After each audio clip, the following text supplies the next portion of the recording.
The information provided by the speakers and/or presenter on Facebook and YouTube is for general informational purposes only. All information is provided in good faith. However, Constructive Talk makes no representation or warranty of any kind, express or implied, regarding the accuracy, adequacy, validity, reliability, availability, or completeness of this information.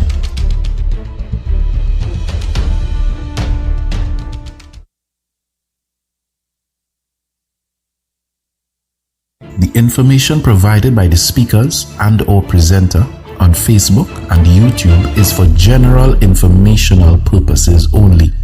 All information is provided in good faith. However, Constructive Talk makes no representation or warranty of any kind, express or implied, regarding the accuracy, adequacy, validity, reliability, availability, or completeness of this information.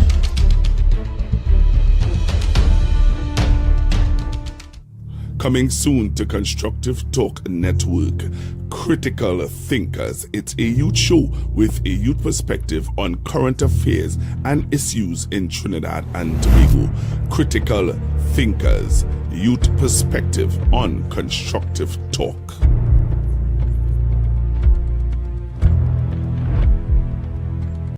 The Constructive Talk team with Pastor Google are asking for your support in their back-to-school drive. Let's help the less fortunate children get ready for the new school term. Donations of notebooks, copybooks, stationeries, and book bags would be greatly appreciated. Show your love, show your generosity by contacting 464-703, and we will organize collection of your donations. Thank you from the Constructive Talk team. And remember to be kind, be generous, and be loved.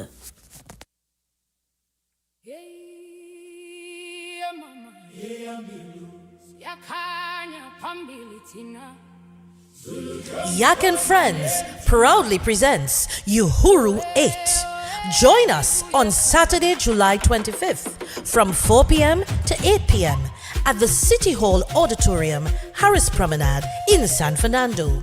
This year's celebration is held in honor of Mr. Anthony Kamiziong as we continue strengthening our African ties through culture, unity, and heritage. Experience an unforgettable evening of African dance, powerful drumming, cultural expression, and great food. Early bird tickets are $350 admits 2 and $200 admits 1.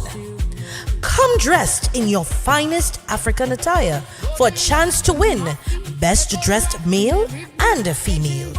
Celebrate African culture. Celebrate freedom. Celebrate Uhuru 8. For tickets, contact 684-1792 or ticket outlet at Something Special with Finishing Touch at Ritz Plaza, number 25, St. James Street in San Fernando.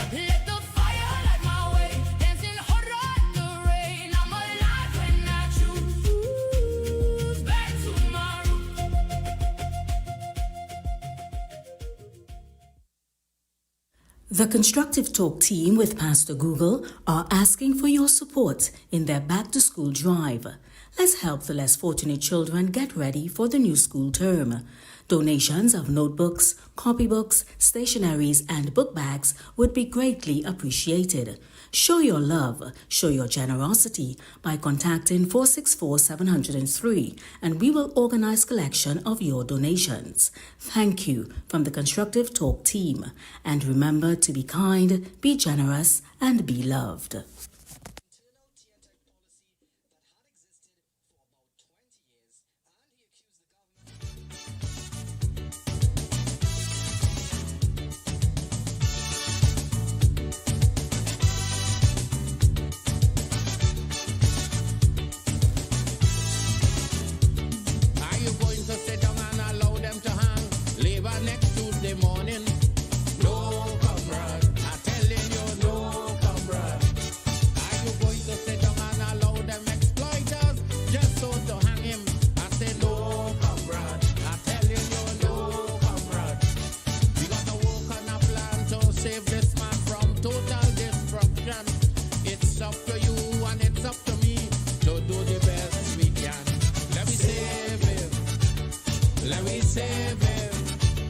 Let us come together and save labor. Downtown, save him.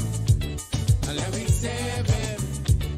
Let us come together and save labor.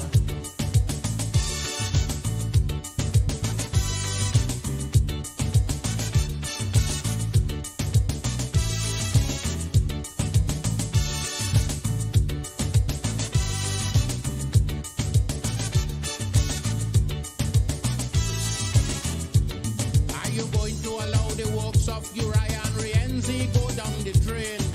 No, comrade, I'm telling you, no, comrade. Are you going to allow the lives of Weeks and Leonard to go in vain? No, comrade, I'm telling you, no, comrade. So I'm calling on Joe Young, I'm calling on Nunes, I'm calling on Michael too. Take back down your gun, trouble in the tongue. Let's see what we can do. Save him, let me save him. Let me come together and save labor. Let me save him, let me save him. Let me come together and save labor.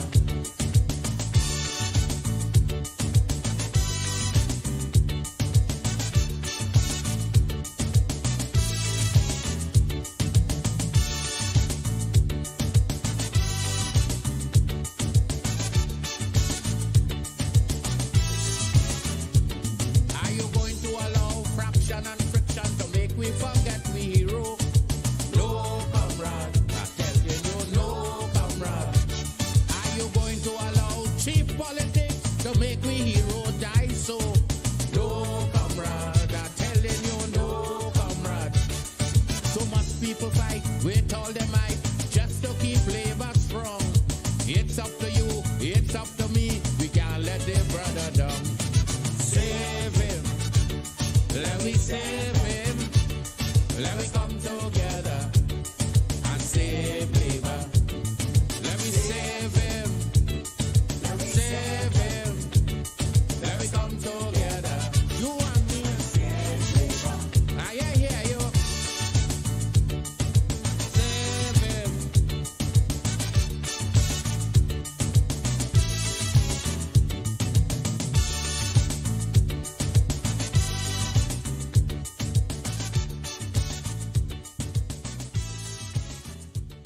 OWTU decided to come and assemble outside of the Red House. OWTU decided to come and assemble outside of the Red House ahead of the government's first budget presentation. Well, thank you for asking that question. First of all, we want to state with absolute clarity that we support the government. We are in government. We have two of our comrades in government, if you remember, in the Point 14 and the Labre seat. And therefore, we support the government in its first budget and its to its 10th and all the budgets, because the PNM is never going to come back. We are coming from a very deep, dark place, the country that is, where the PNM would have placed the country. Yeah. And therefore, despite all of the challenges that we are aware of, we are confident that this budget is going to take into consideration the valued input of workers in this economy. And therefore, workers' issues are going to be addressed. We are confident. And so we are waiting to see what the final outcome would be, and then we'll make our assessment going forward. But let it be known that like no other time, this time like no other time, we are supportive of all of the initiatives, because we have been making significant input into what will be read today. And in terms of carrying out all of the different streams to ensure that this country earns more, where everybody will benefit. Yeah? Do you think that the government will be able to provide the unions with the 10% that it promised? And if it does not, are you going to be disappointed? Well, no, we hold no such view. We know for a fact that the country is in a bit of a crisis. They met it that way, that the PNM would have plunged. The PNM knew two things: to tax people and send them home. Tax them and send them home over and over, and attack trade unions and workers. And that has not been the case here. In fact, we would have contributed to the workers' agenda, and a lot of changes will be made to the law as it relates to how do you treat workers? How do you remunerate workers? As to the promises that the government would have made on the campaign trail, we are confident that those promises, all of them will be kept. The timing of it, we cannot say now because of the challenges. But I want to make bold to say that everybody will win. Let's have patience, and everybody will win. The workers will win. The government is now looking to explore the Dragon Gas deal. They got a 6-month OFAC license from the United States. Now, the trade union movement has been in support of non-intervention as it pertains to Venezuela. Where do you guys stand now? Because you've been particularly mum on this issue. On what issue precise? With regards to the United States sending troops into the Caribbean Sea and talks about a possible invasion, where does the union stand? Yeah, well, we are for region of peace. We always maintain that, and we have seen nothing to the contrary thus far. However, we are happy for any initiative that would bring the country revenue at this point in time. And that is not the only initiative. There are multiple initiatives which you'll hear in the budget that will bring revenue to this country. So do you support the Prime Minister having talks directly with Nicolas Maduro as President of Venezuela? Whatever it takes. I don't know that has been first on the agenda, but whatever it takes, we support the Prime Minister and this government to ensure that the country benefits from the type of governance we have never seen, but which we will get now. Yeah? Okay, thank you.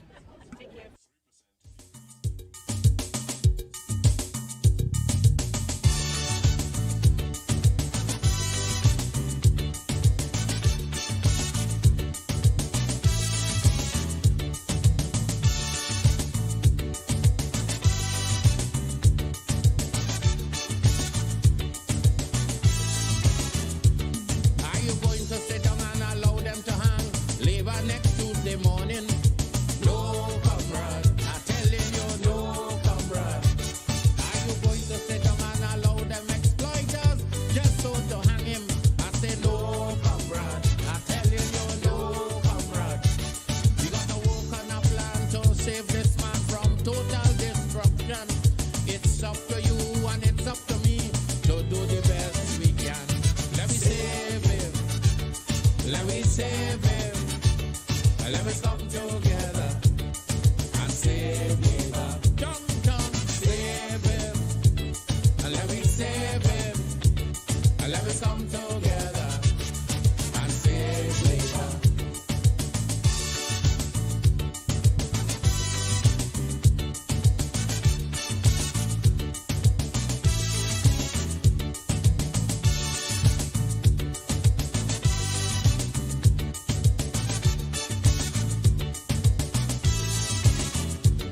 Are you going to allow the works of Uriah and Rienzi go down the drain? No, comrade. I'm telling you, no, comrade. Are you going to allow the lives of Weeks and Leonard to go in vain? No, comrade. I'm telling you, no, comrade. So I'm calling on Joe Young, I'm calling on Nunes, I'm calling on Michael too. Take back down your gun, trouble in the tongue. Let's see what we can do. Save him. Let me save him. Let me come together and save labor. Let me save him. Let me save him. Let me come together and save labor.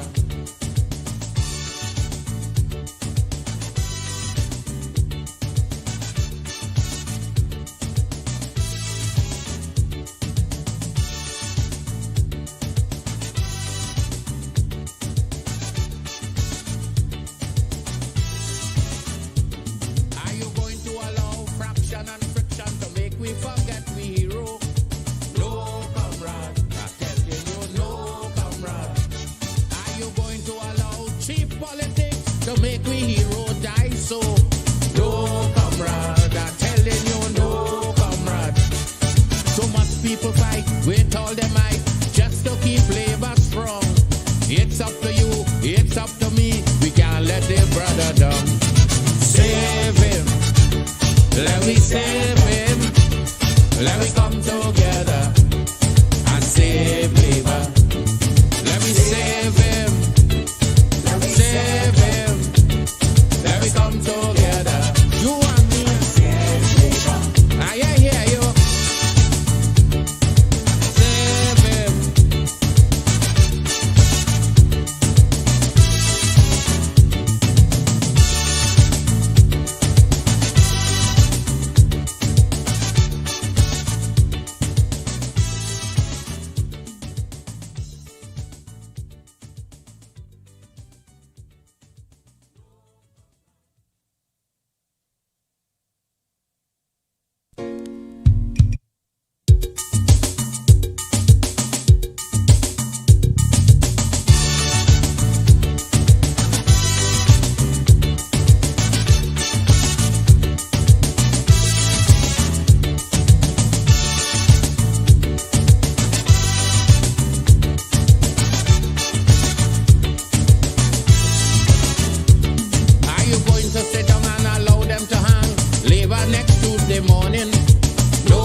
together and save labor. Come, save him. And let me save him. And let me come together and save labor.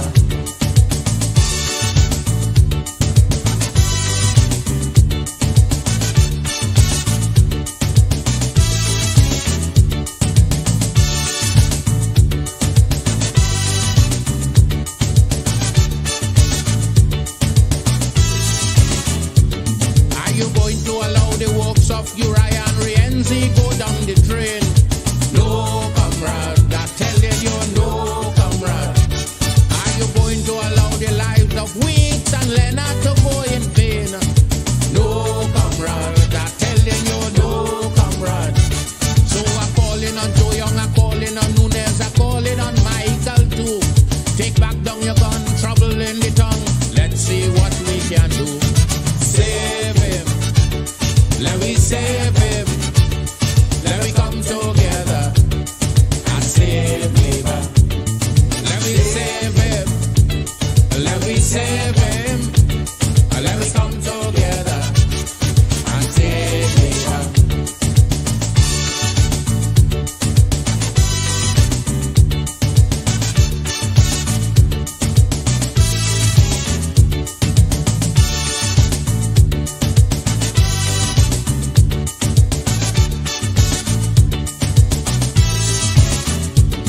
Are you going to allow fraction and friction to make we forget we hero? No, comrade. I'm telling you, no, comrade. Are you going to allow cheap politics to make we hero die so? No, comrade. I'm telling you, no, comrade. So much people fight with all their might just to keep labor strong. It's up to you, it's up to me. We can't let their brother down. Save him. Let me save him. Let me come together and save labor.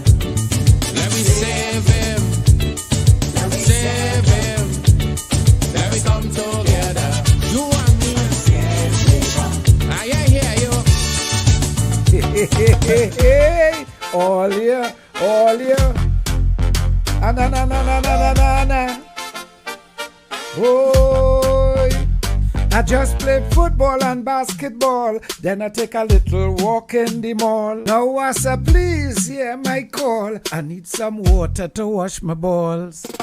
Please, send some water. Please, hear these calls. I can't take it no longer. I really need to wash my balls. Yes, I need to bathe and I need to cook. Laundry piling up on the walls. But before anything else, Wassa, look, I want water to wash my balls.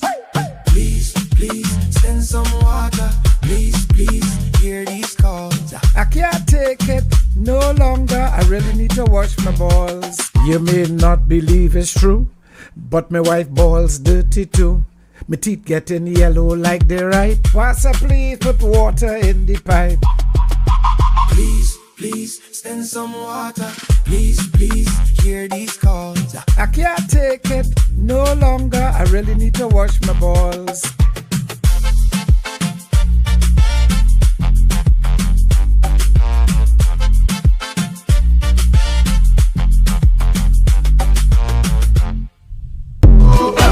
I said the F-A.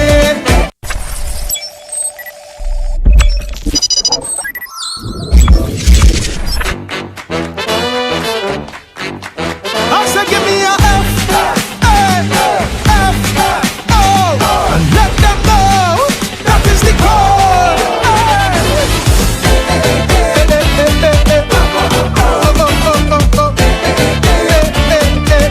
Oh Lord, some say the code is this, some tell we it's that, but I go hear the facts. Give me. We experiencing a global phenomenon with serious issues mankind choose to fool around. Then they go find out facing real consequences, that when you play goatish games you win foolish prizes. The mighty US of A, look how them in disarray, because they forget the first dose of madness. So with the short-term memory, they welcome back Donald T to give that fascist a second term in office. But after they take the bait and they realize where's the fate, enough of them want to change the vote, but it is too late. You see the FA. All right, good evening, everyone. It's 9 o'clock, 1 minute past 9. Let me apologize for the late start. I was in about 2 meetings, so I couldn't come on as expected. But again, let me apologize for my late start. Apologize. Please accept my apology. Everyone who is on the live, please accept my apology. This evening, I want to deal with several issues from several fronts. I want to really delve into several things that are happening in Trinidad and Tobago. We can't keep up. Let's not fool ourselves. We cannot keep up with several things that is happening in the front of Trinidad and Tobago. Several things. And things that keep coming up. This week is Labor Week in the sense of on Friday is Labor Day. Last week I would have had Communications Labor Union. I had Nurses Union.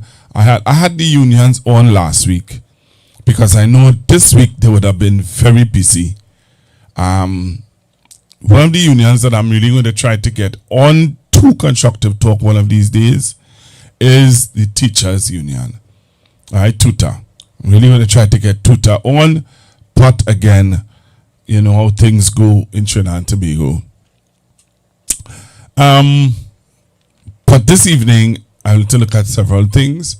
Well, we're going to look at several things, but really we're going to talk about issues in Trinidad and Tobago, things that are going on. There's never a dull moment in this country. Let's put it that way.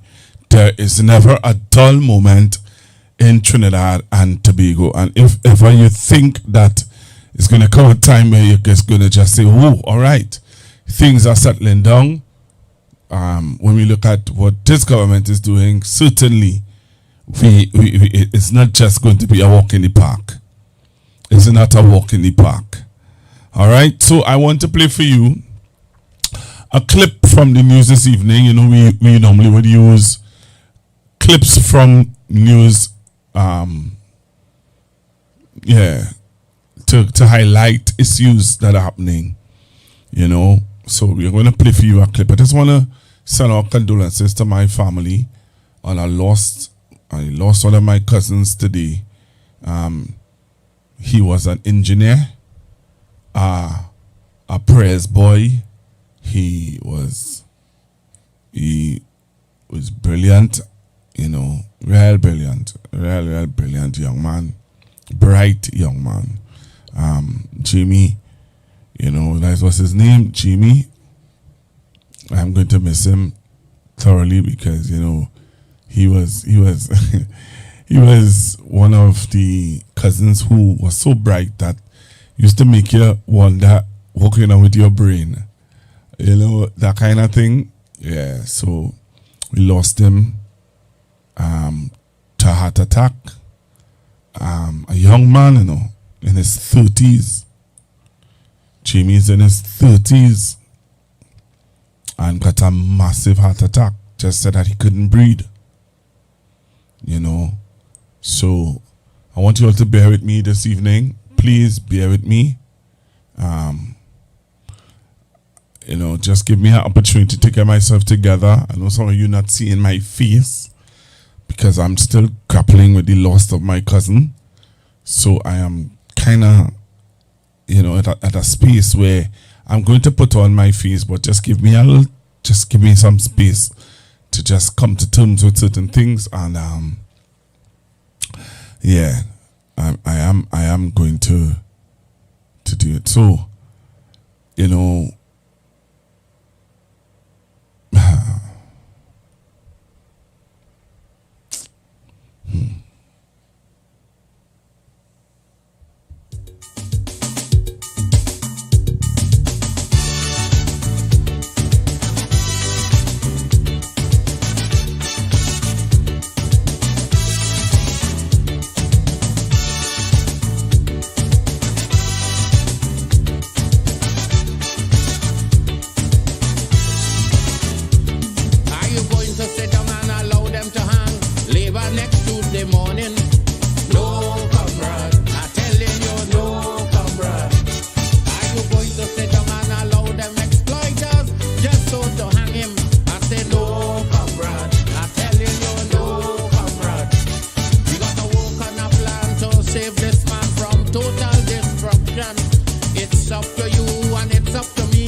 I kind of went into a little, thing there. So yeah, Trinidad and Tobago, to give me that opportunity to just get myself together, because I'm seeing people saying they're not seeing my face. Just give me a little time to get myself together. But I want to play for you a clip, and then we're going to come out, and then by that time you should see me. All right. So take a listen to this, and then I'm going to come back. And I come back, I will that should be on the screen. Let's take in this video, Trinidad and Tobago. Marking 1 year in office, Police Commissioner Alistair Guevara is leaving it up to the public to judge his greatest achievements. At an award ceremony.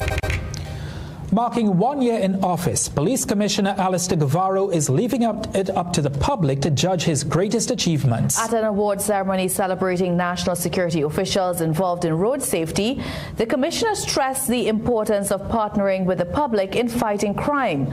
Parliament approved Guevara's promotion to Police Commissioner 1 year ago, with the Police Service Commission giving the top cop a 12-month probation period. At the end of it, once successful, he would be confirmed as top cop until his retirement in the next 10 years.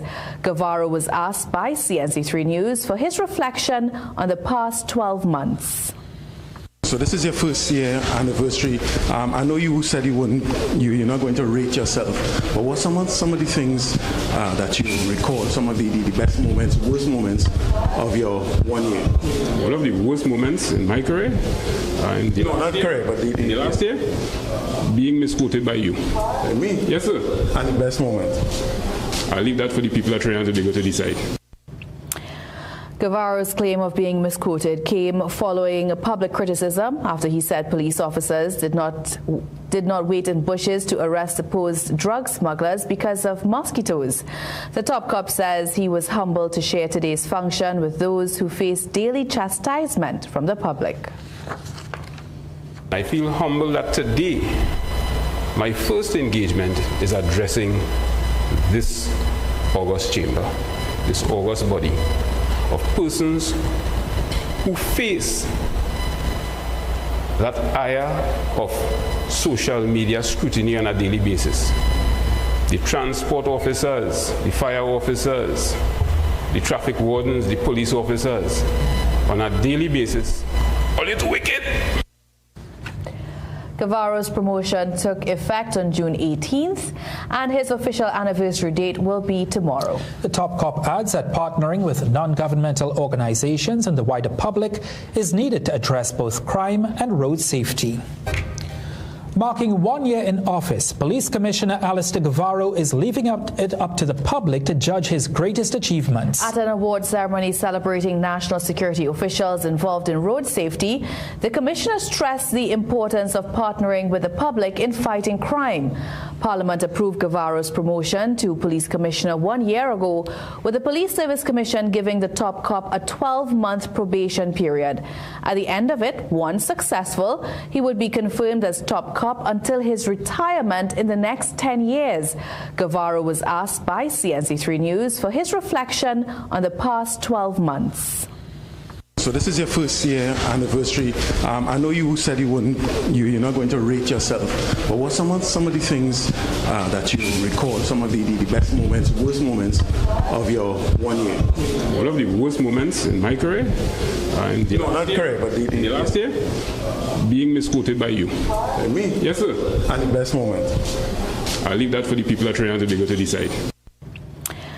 Guevara's claim of being misquoted came following public criticism after he said police officers did not wait in bushes to arrest supposed drug smugglers because of mosquitoes.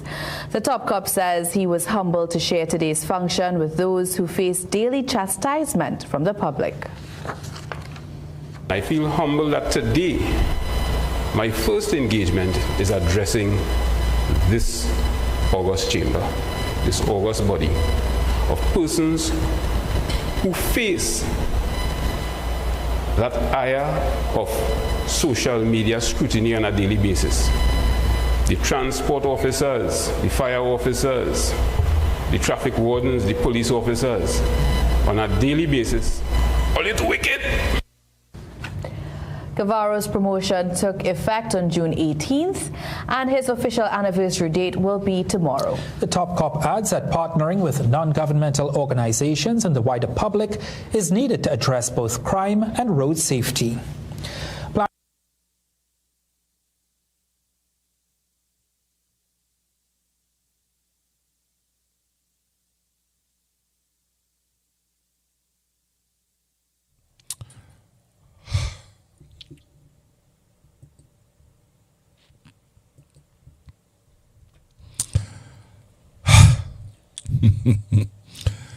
The commissioner said that his worst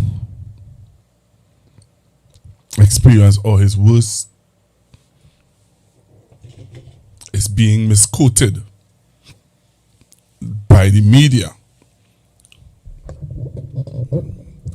So we misquote him when he said, it's alleged now that he said that the reason why the police officers did not go to catch the drug smugglers was because he said, not because of the mosquitoes. So he's trying how to say all going on now. Earlier, me and earlier,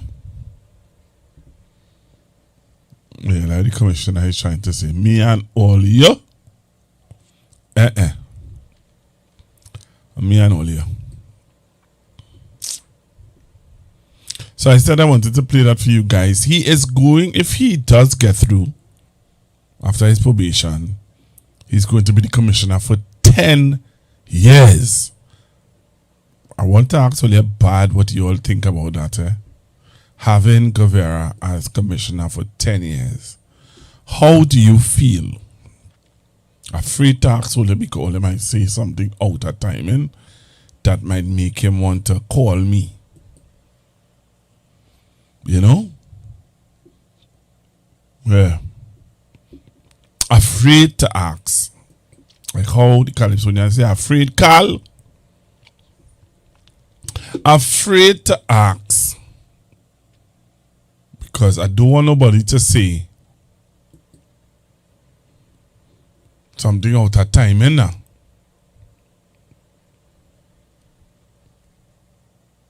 You know what I mean? In the meanwhile, Labor Day is Friday.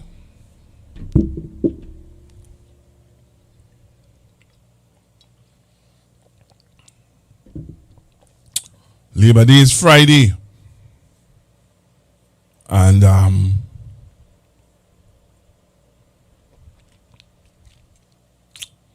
the teachers are talking.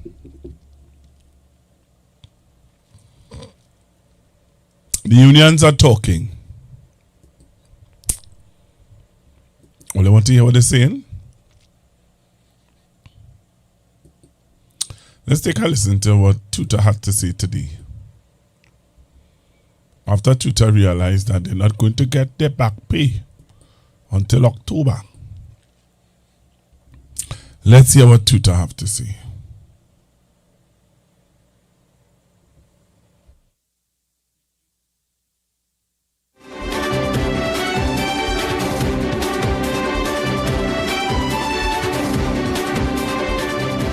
Teachers are threatening to withdraw the extra duties that keep schools running, and there are already reports of increased absenteeism ahead of tomorrow's national examination. The teachers' union says educators have reached their breaking point after learning that long-promised back pay has been pushed back yet again.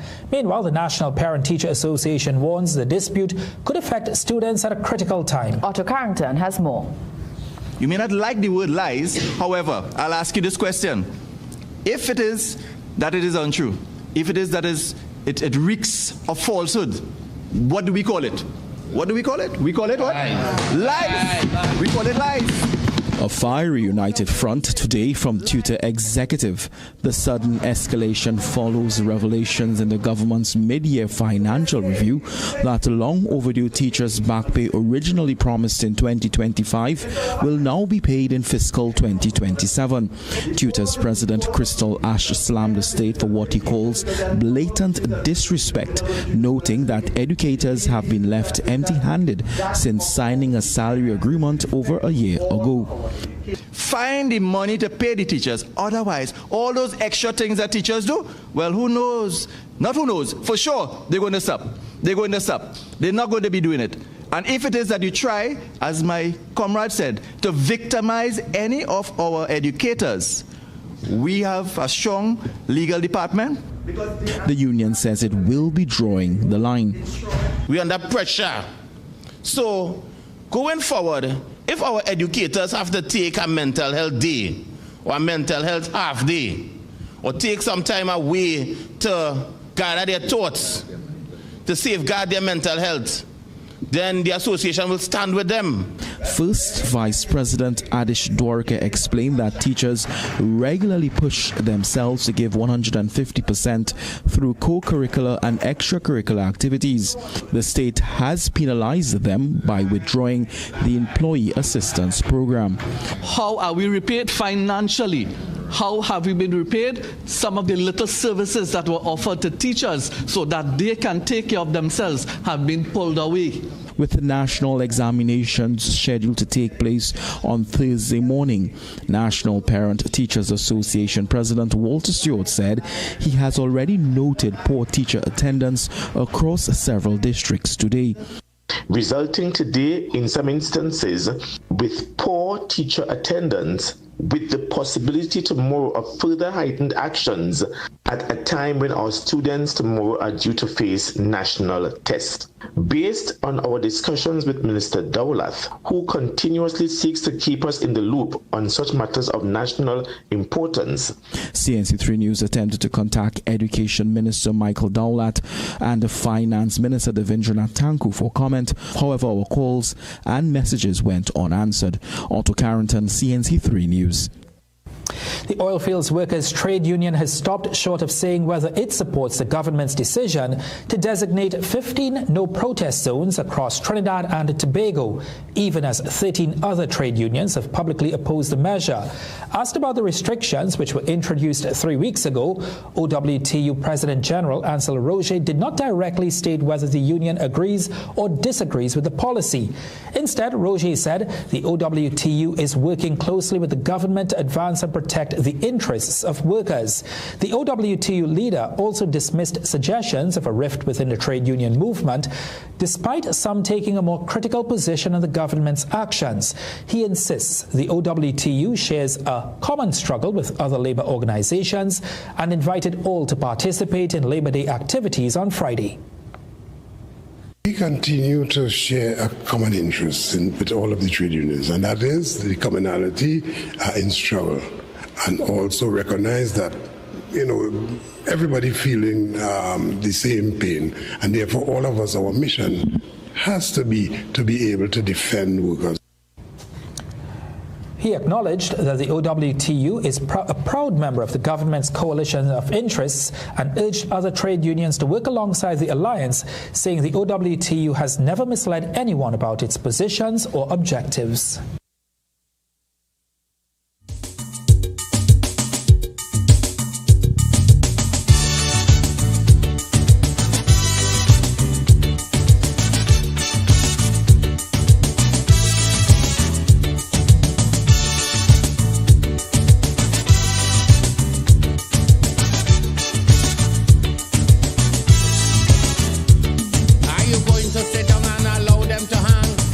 Next Tuesday morning.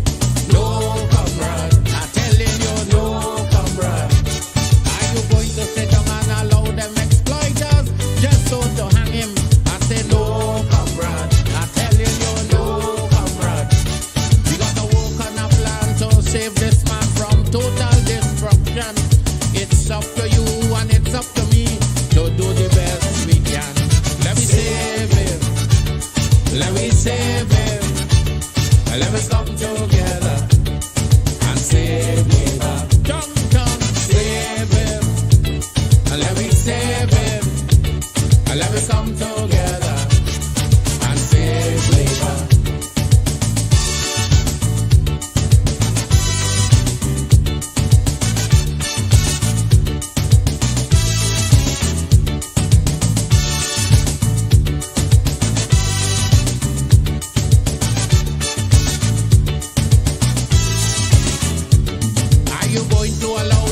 Of Uriah and Rienzi go down the drain.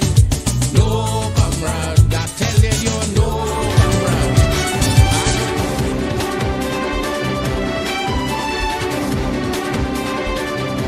Teachers are threatening to withdraw the extra duties that keep schools running, and there are already reports of increased absenteeism ahead of tomorrow's national examination. The teachers' union says educators have reached their breaking point after learning that long-promised back pay has been pushed back yet again.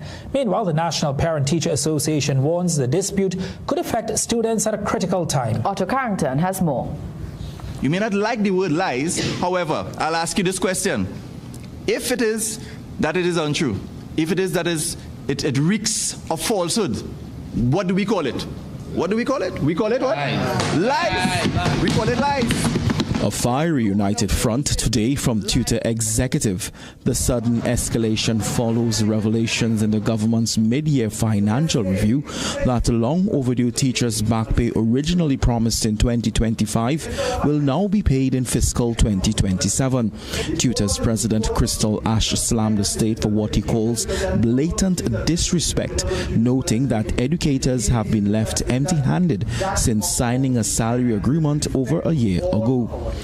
Find the money to pay the teachers. Otherwise, all those extra things that teachers do, well, who knows? Not who knows. For sure, they're going to stop. They're going to stop. They're not going to be doing it. And if it is that you try, as my comrade said, to victimize any of our educators, we have a strong legal department. The union says it will be drawing the line. We're under pressure. So, going forward, if our educators have to take a mental health day or a mental health half day or take some time away to gather their thoughts, to safeguard their mental health, then the association will stand with them. First Vice President Adish Dwarka explained that teachers regularly push themselves to give 150% through co-curricular and extracurricular activities. The state has penalized them by withdrawing the Employee Assistance Program. How are we repaid financially? How have we been repaid? Some of the little services that were offered to teachers so that they can take care of themselves have been pulled away. With the national examinations scheduled to take place on Thursday morning, National Parent Teachers Association President Walter Stewart said he has already noted poor teacher attendance across several districts today, resulting today in some instances with poor teacher attendance, with the possibility tomorrow of further heightened actions at a time when our students tomorrow are due to face national tests. Based on our discussions with Minister Dowlath, who continuously seeks to keep us in the loop on such matters of national importance. CNC3 News attempted to contact Education Minister Michael Dowlath and the Finance Minister Devendranath Tanku for comment. However, our calls and messages went unanswered. Otto Carrington, CNC3 News. The Oilfields Workers Trade Union has stopped short of saying whether it supports the government's decision to designate 15 no-protest zones across Trinidad and Tobago, even as 13 other trade unions have publicly opposed the measure. Asked about the restrictions which were introduced 3 weeks ago, OWTU President General Ansel Roger did not directly state whether the union agrees or disagrees with the policy. Instead, Roger said the OWTU is working closely with the government to advance and protect the interests of workers. The OWTU leader also dismissed suggestions of a rift within the trade union movement, despite some taking a more critical position on the government's actions. He insists the OWTU shares a common struggle with other labor organizations and invited all to participate in Labor Day activities on Friday. We continue to share a common interest with all of the trade unions, and that is the commonality in struggle, and also recognize that, everybody feeling the same pain, and therefore all of us, our mission has to be able to defend workers. He acknowledged that the OWTU is a proud member of the government's coalition of interests and urged other trade unions to work alongside the alliance, saying the OWTU has never misled anyone about its positions or objectives.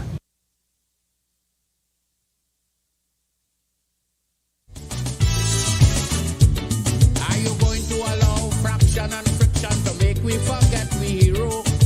No, comrade, I tell you, no, comrade. Are you going to allow cheap politics to make me hero die so? No, comrade, I'm telling you, no, comrade.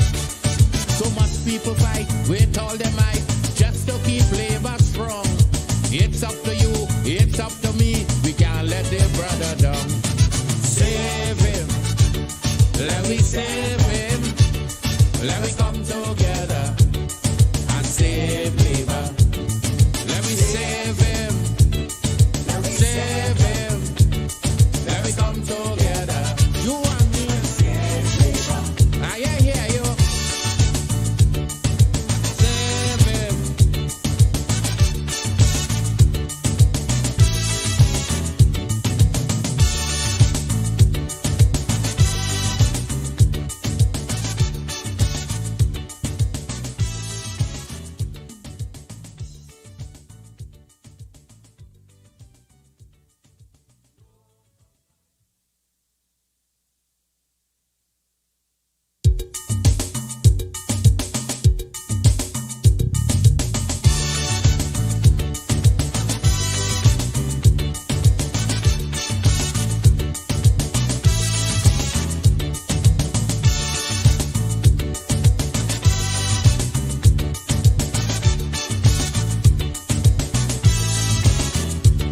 Are you going to sit down and allow them to hang labor next Tuesday morning?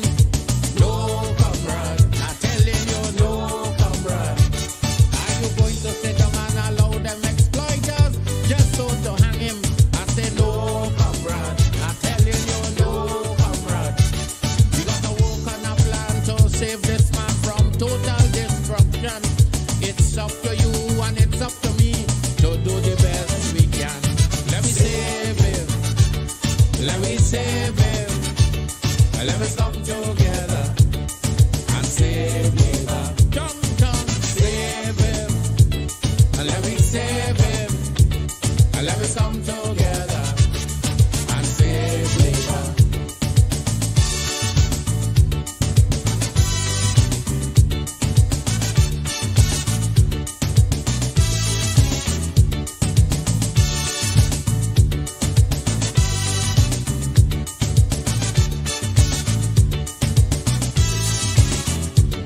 Are you going to allow the works of Uriah and Rienzi go down the drain?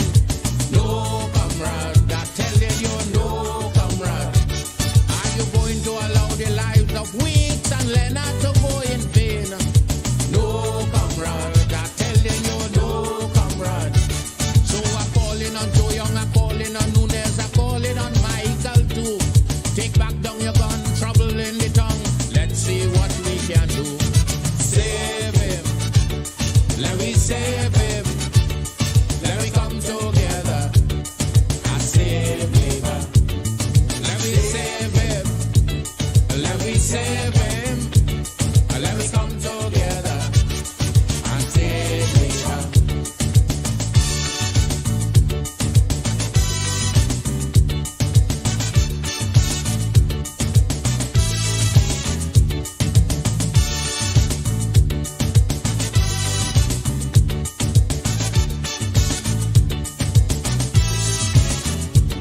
Are you going to allow fraction and Public servants wins.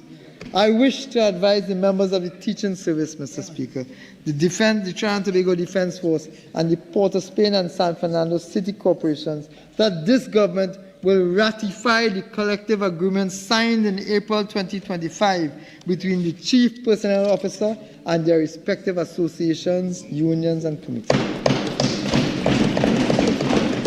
The recurrent cost of implementing these agreements is estimated at $214 million annually, with arrears of $730 million as of December 2025. I would like, Mr. Speaker, to share some additional policy decisions that the government will undertake to improve the lives of all public servants.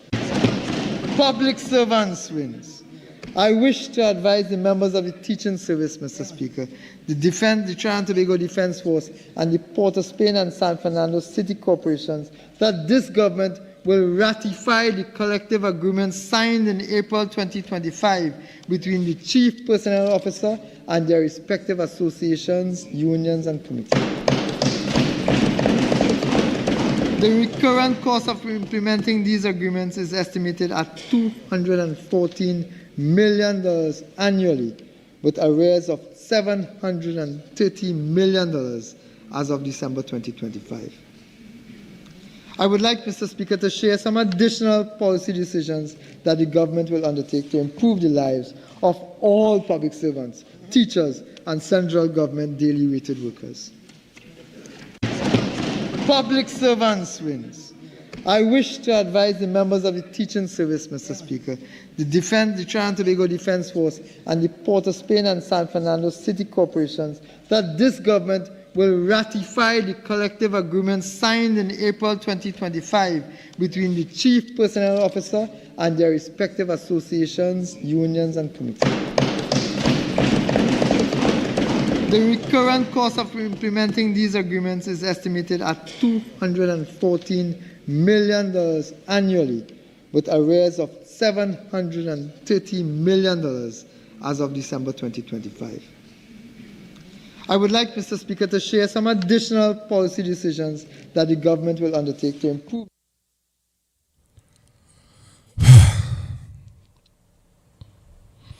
So Twitter is making an issue for their money. And I just played for you where the minister last year, October, promised them their money. That's why I played it over and over and over and over, so that you would hear for yourself that what Twitter is talking about is not something they make up. It's not that they're being unreasonable. It is something that was promised. It was something that was promised to them. So when you hear the minister said just now that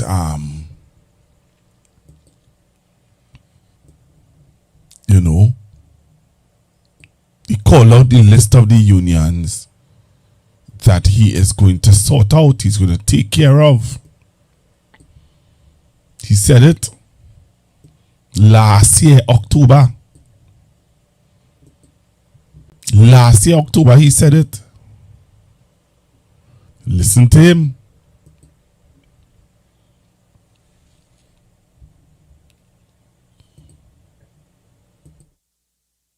Lives of all public servants, teachers, and central government. Public servants wins. I wish to advise the members of the teaching service, Mr. Speaker, the Trinidad and Tobago Defense Force, and the Port of Spain and San Fernando City Corporations that this government will ratify the collective agreement signed in April 2025 between the Chief Personnel Officer and their respective associations, unions, and committees. The recurrent cost of implementing these agreements is estimated at $214 million annually, with arrears of $730 million as of December 2025. I would like, Mr. Speaker, to share. Mr. Speaker, I'm advised that some unions today are anxious to see if there's supplementation for their negotiations. I am reliably informed that tabulation and quantification the quantification required, Mr. Speaker, should be completed over the next few weeks and perhaps months. And therefore, appropriate provisions will be made in the budget of fiscal 2027 to meet all obligations settled between now and budget 2027.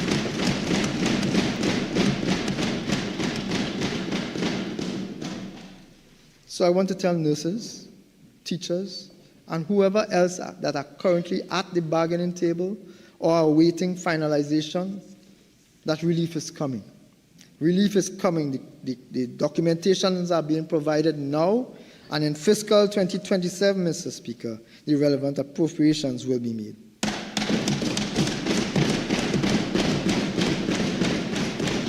Mr. Speaker, it is instructive to note that until we present a full appropriation bill at the end of this financial year, supplementation is provided under the existing heads of expenditure, and appropriate administrative arrangements are put in place to ensure that all government operations proceed seamlessly. Public servants wins.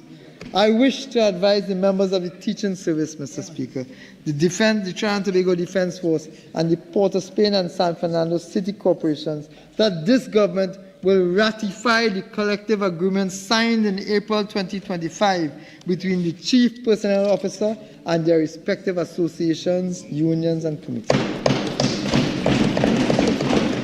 The recurrent cost of implementing these agreements is estimated at $214 million annually, with arrears of $730 million as of December 2025.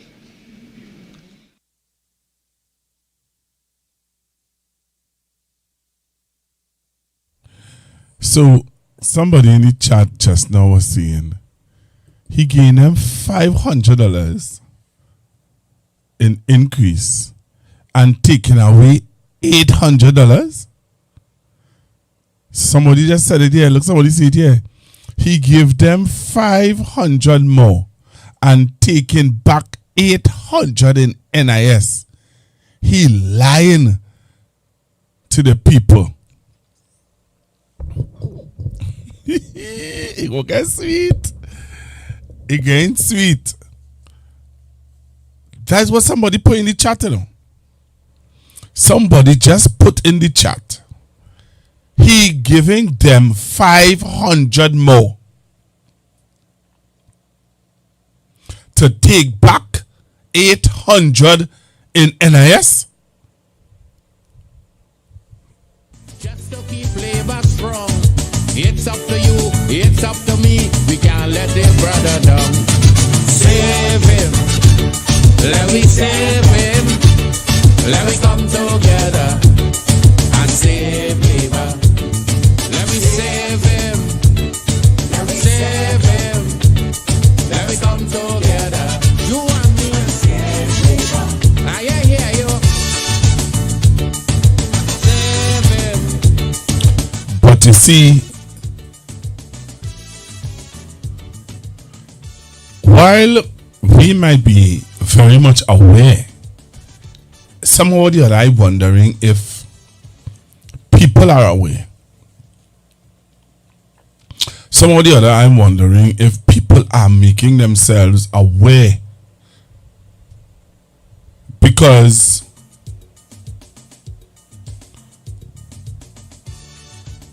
Labour is celebrating on Friday, but really, only winning people in the nursing, only winning people in the teaching fraternity, only winning people, only really winning with this government.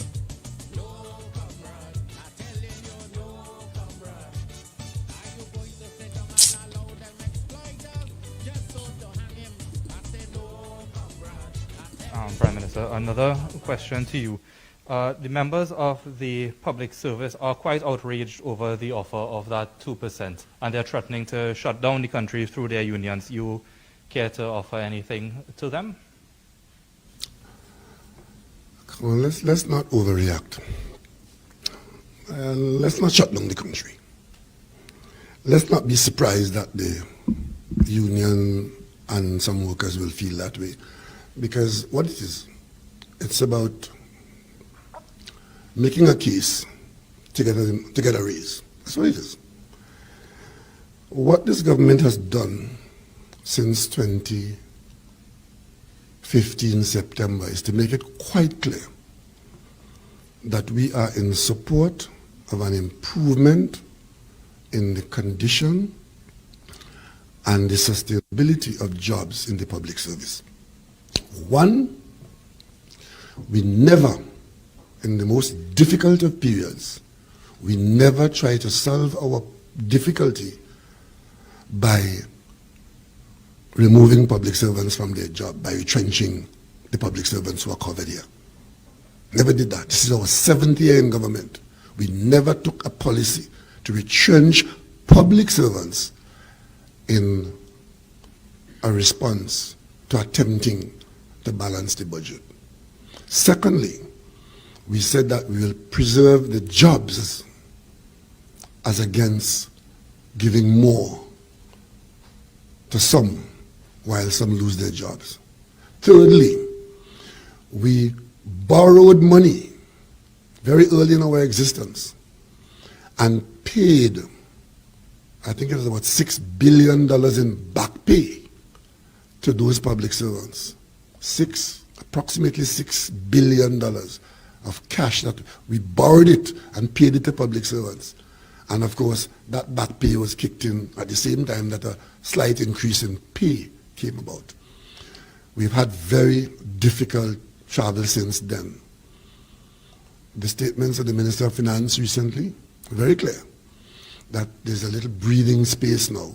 And immediately, we look towards trying to see whether we can continue to add something to the public servants, preserving their jobs, but to look to see what we can add. Clearly, what has been offered has offended some people, but let's have a quick look at what it is, because we did from time to time have to say to the population, particularly public servants, given what the government has done and what the government is doing, try and not get derailed by wanting more from less. We have a little bit more now, and therefore a little bit more can provide a little bit more. A little bit more cannot provide all that you require. I've asked the Minister of Finance to provide me with the CPOs, because the CPO is really the technical employer of public servants, looking at their cost and knowing who is there to be paid. Let me just tell the public what, I'll give you 4 horizons, because I asked the Minister of Finance to give me the breakdown as to what it will cost. Currently, the public servant's wage bill is $8.7 billion. That's what, if no increase at all, $8.7 billion is what we're paying now. And if we, at a 2% increase, covering the period that we, going back to 2014 to 2020, a 2% increase in that, would see an additional cost on the recurrent of $175 million. That's only in salary and wage. In COLA, $1 billion. And that's the back pay. Yeah, correct? And then a monthly increase of $411 million going forward. That's the 2% increase. Covering, that's what the Minister of Finance has offered. If perchance we get to, let's say, 4% increase, where we're currently committed to 8.7 billion, we'll be talking about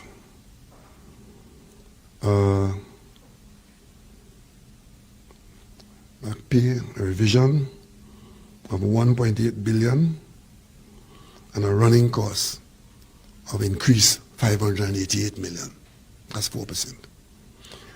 And if you hear anybody talking about 10 and 15%, right? At 10%, we'll be talking about a back pay of 4.5 billion and an increased running cost of 1.1 billion. Now, you put that against the recent report of a slight increase in the revenues for the Minister of Finance against the background of the huge debt that we had run up for COVID and pre-COVID. Put them all together, and then you come to a conclusion as to whether shutting down the country or not is the appropriate response to these circumstances. We would love to give the public servants as much as they can expect, but it has to be tempered by what reality is. The Minister of Finance indicated that from what little increase we've got in the current market price, that we will try to give public servants something from it. Do not for 1 minute be guided by the fact that oil price is $100, because the oil market overnight could change, and therefore if we commit ourselves to making payments based on what prevails now, and in 3 months or 2 months or 6 months the price drops to $60 or $50, we would have worsened our position. Reason is required, and patience is an essential ingredient. I think you would want us to continue keeping people in jobs. You would want us to continue looking for the opportunity to provide them with an improved payment, but let us not get too carried away on this. Are you going to sit down and allow them to hang labor next Tuesday morning?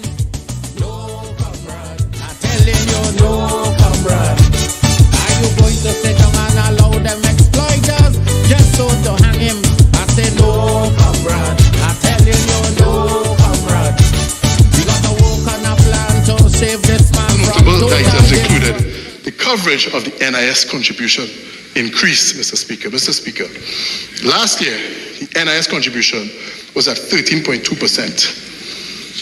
This Minister of Finance, without any consultation with anyone in this country, increased it to 16.2%. What do you think the plan is for next year, Mr. Speaker? To increase NIS contribution to 19.2%, Mr. Speaker. Almost 20% of your salary going straight to the NIS at the end of every month.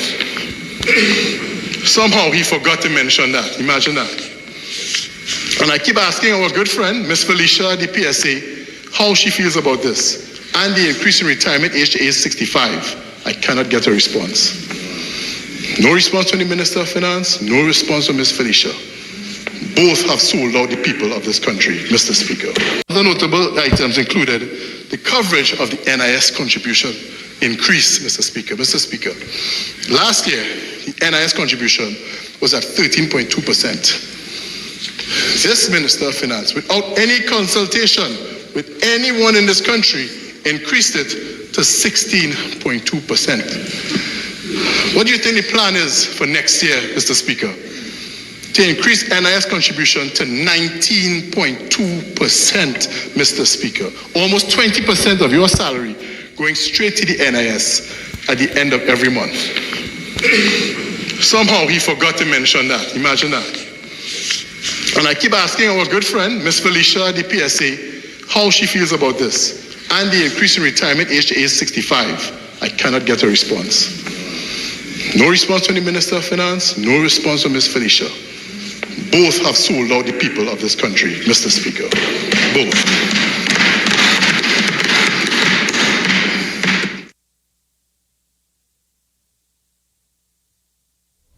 So someone on the live is saying to me that I am checking wrong. Pastor Google, you are not checking the NIS correct. Employees will pay approximately 5.4% and not 16% this year, and 19% next year. Okay. So you are saying to me that I am checking it wrong. Is that what you're saying? That's what I'm saying here, Pastor. You are not calculating the NIS correctly. Employees will pay approximately 5.4% and not 16% this year and 19% next year. Anybody who can clarify, because I had Mr. Manning on. I just played Mr. Manning in the parliament talking about it. Anybody who wants to call in and correct me, tell me. I think I will Google it now and find out. I'm trying to get onto a friend of mine who is an accountant at a business place who should be able to clarify, and also I'm trying to get onto another gentleman who should be able to clarify it. So anybody who's listening and you can tell me, hey, okay, somebody said, Mr. Manning, what you are saying is not correct. You are missing, and the government pays 2.5.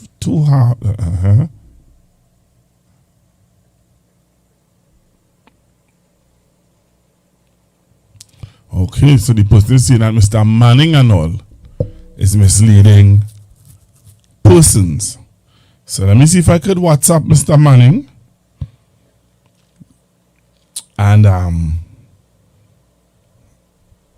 and see if he can clarify the information.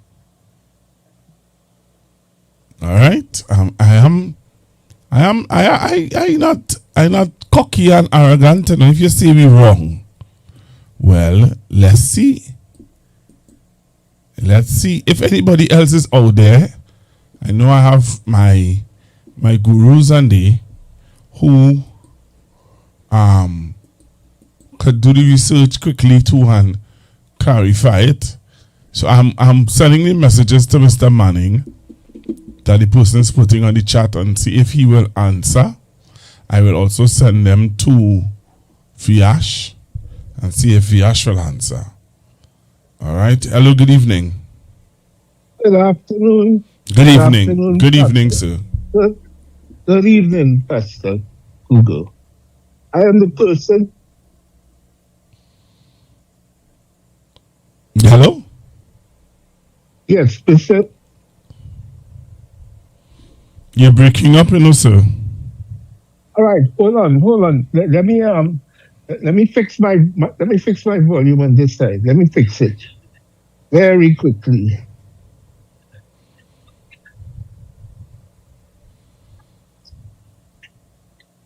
Okay.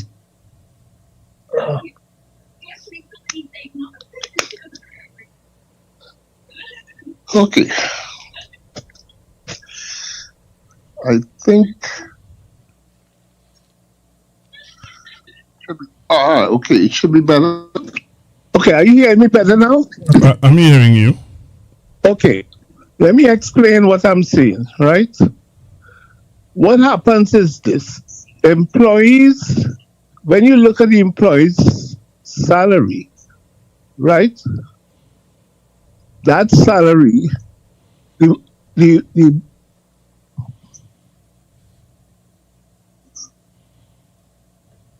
yeah, am I talking to you, Pastor? Yes, you need to listen to me on the phone and not on the television. Yeah.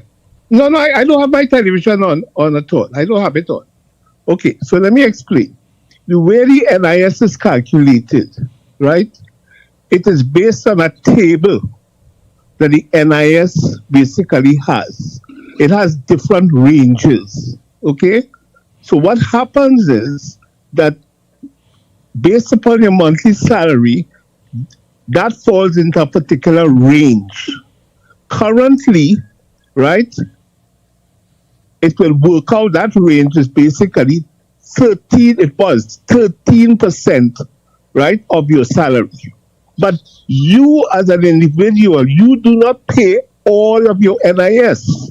You pay 1/3 and the government pays 2/3. And that is the mistake Mr. Manning is making. So it is not 15%, it is 1/3 of that, which is about 5.4, and next year it will be 1/3 of 19, which will be about 6%. And you could get your accountant to check me. All right, so the accountant sent me something here. Right. The accountant is saying to me, national insurance payment in Trinidad and Tobago is currently at 16.2%. Right. At workers' earnings.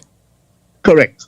So if I'm earning $5,000 a month, that is my earnings. My NIS, I'm asking him now, I'm typing to him and asking him, is my NIS contribution is going to be calculated at 16.2%? No. What you have to ask him is, what is his contribution if it's 1/3? It's 1/3, and the government. No, it's 2/3. It's 2/3. 2/3 is the government. No, but I know he's saying as the employer he has to pay 2/3, and the government is paying. No, you said okay. Go ahead. Sorry. That's what I'm saying. The employer pays 2/3, and the employee pays 1/3. That's what I'm saying to you. And how much that comes up to how much? 5.4%. No, that 5.4%. No, all right, okay. So now he sends me a message telling me that if you are working for $5,000 a month, what will come out of your salary will be $508.50. Pastor, why rest my case? No, we're discussing. I'm talking to an accountant too, but I'm trying to get him on the line. I could send you some information, right? And it will further explain what it is I'm saying. All right? Because I am saying that it is based on 1/3. The employee pays 1/3 of it. It doesn't pay the whole amount. And you know something too, Pastor Google? You go and get a pay slip when you used to work at 91.9. Never paid NIS. He never paid NIS. Okay, well. Let me don't go there with that. Right now we have a lawyer, Bruce Wayne and all of us. We have a lawyer, and there is a man working in NIS that we have them investigating, because when we went in and reported him for not paying NIS would have had a person investigating them. And that man, I don't want to call his name now, that man, that gentleman would have, I don't know what he do with our folder and with our case. Yeah, but that's a problem. That's real problems you have in there. But I tell anybody who has who is paying NIS, let them go back and check the percentage of what they pay compared to the total pay and see if it's anywhere close to 16%. It's not. That's the proof of it.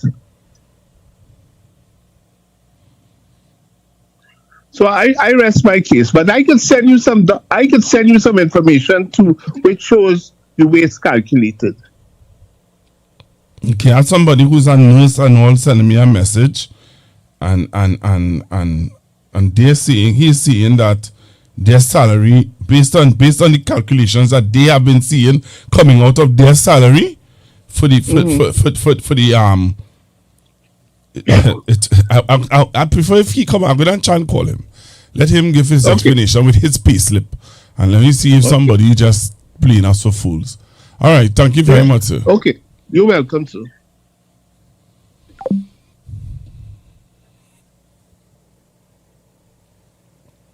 All right, see you all here. Heard it there. I'm taking your calls. 464. 464-7003. 464 I am not calculating it. I think, you see, again, you all keep saying I calculated. Me calculating, I talking from what messages I'm getting here from the accountant that I am talking to. All right.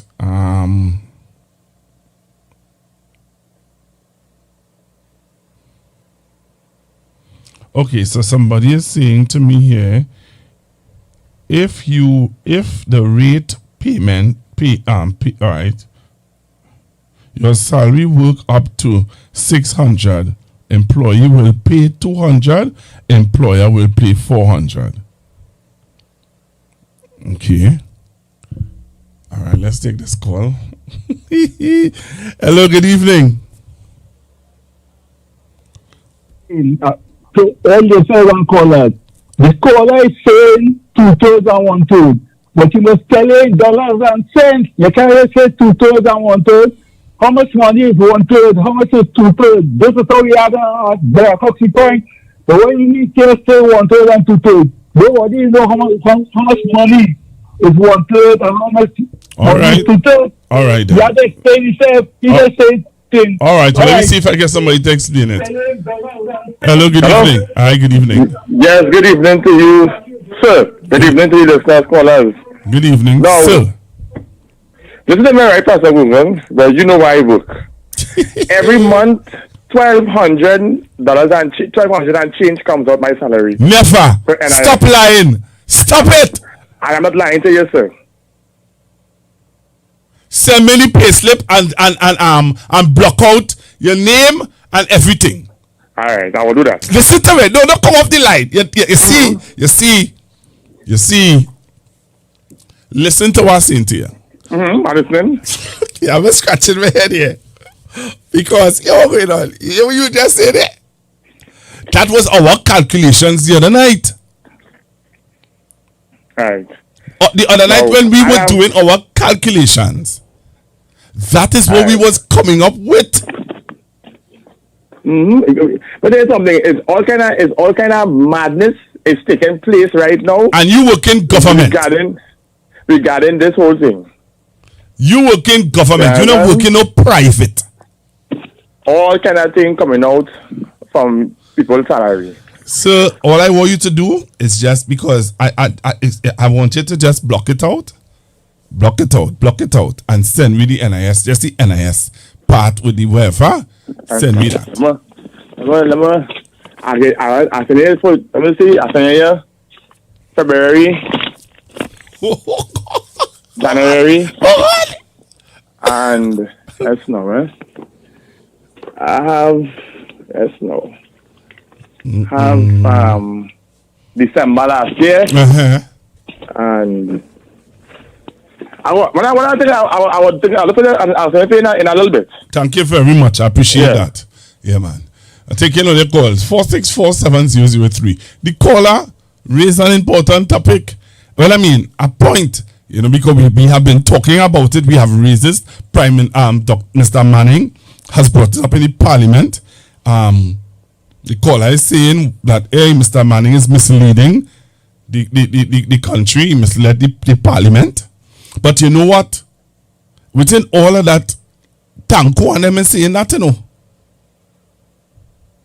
If Tanko and them believe that Mr. Manning was misleading the parliament, he will be led to the privileges committee. If Mr. Manning is not misleading the parliament, but he has to, the caller is saying here, what, Mr. Manning, you need to clarify now the percentage, who paying what and who paying more, and how the employer paying and how the employee paying. Mr. Manning has to justify it to show you, well, this is how much the employee will pay, this is how much the employer will pay, and this is how much total you are going to be paying. If the caller is saying that Mr. Manning needs to do that in clarifying the information on the NIS, because the NIS payment, I just Googled it just now there, and I can put it up on the screen where they're saying that the NIS payment, where is it? Right. So basically, what What the accountant said to me is what Google is saying.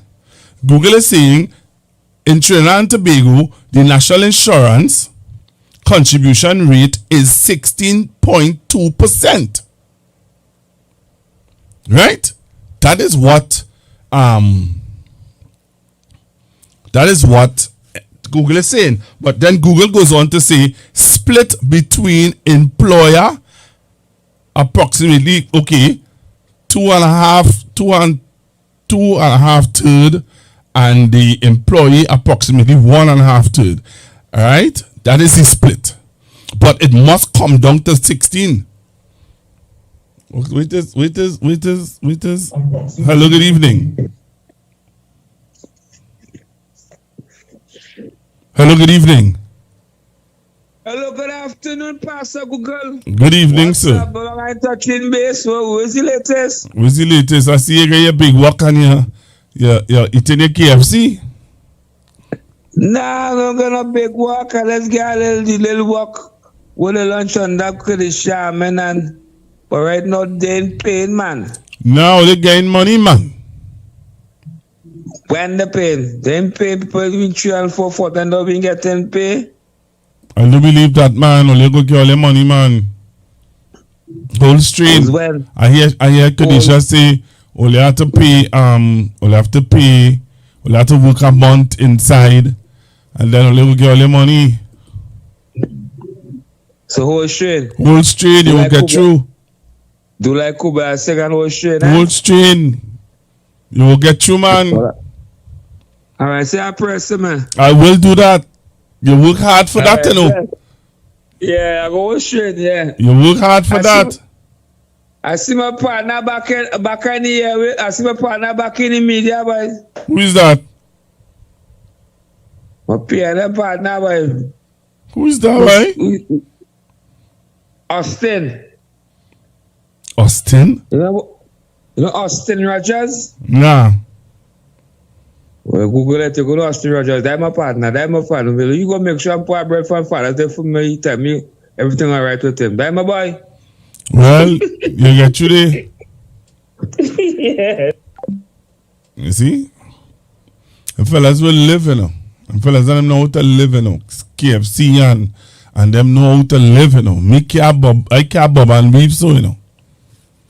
If I believe in something, I believe in something and I stand in by that. But them fellas on them, they'll bob and weave and make it. So I'm taking your calls, 464-7003. What is your thoughts about this NIS? If you can call in and give your explanation on how it is affect. Well then if what the caller is saying, then it ain't affecting nobody. Nobody ain't feeling nobody ain't feeling any different. There's nothing there to just move on. There's nothing to discuss there. Somebody saying based on what I saw, you take home on a 5K would be about 4,700. So this all right. So let me just clarify. So I'm talking to Viash. Viash was on the program before. I'm asking him if I could call him so that he could be on the line while we talk about this issue. But Viash sent me a message and he's saying, and Viash, if you don't know who is Viash, you know, I'm sounding as if everybody know who is Viash. Viash was or is a researcher. All right, Viash was Dr. Rowley's researcher.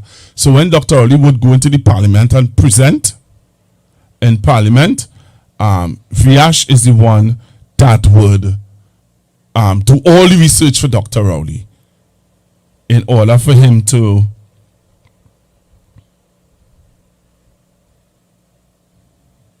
right all the research would have been done by Viash in order for when Dr. Rowley would go before the parliament back then and as prime minister and speak to the nation. The person who would do that, who would do all the research for Dr. Rowley would be Viash, would have been Viash. And Viash is saying to me, based on what I saw, on the calculations, based on what he saw, is a take home on a 5,000 would be about 4,700. Okay? Right? So basically NIS might be about 300. Yeah, NIS will be 300.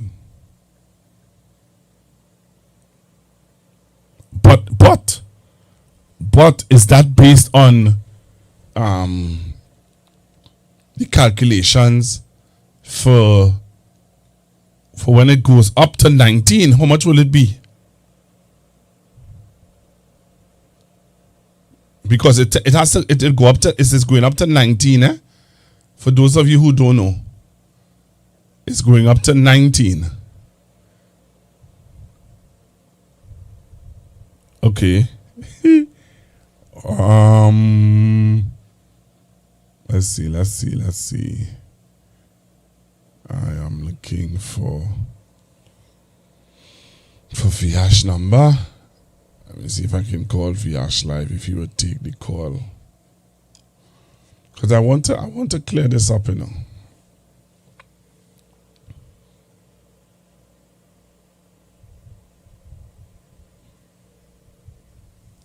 Hello, good evening.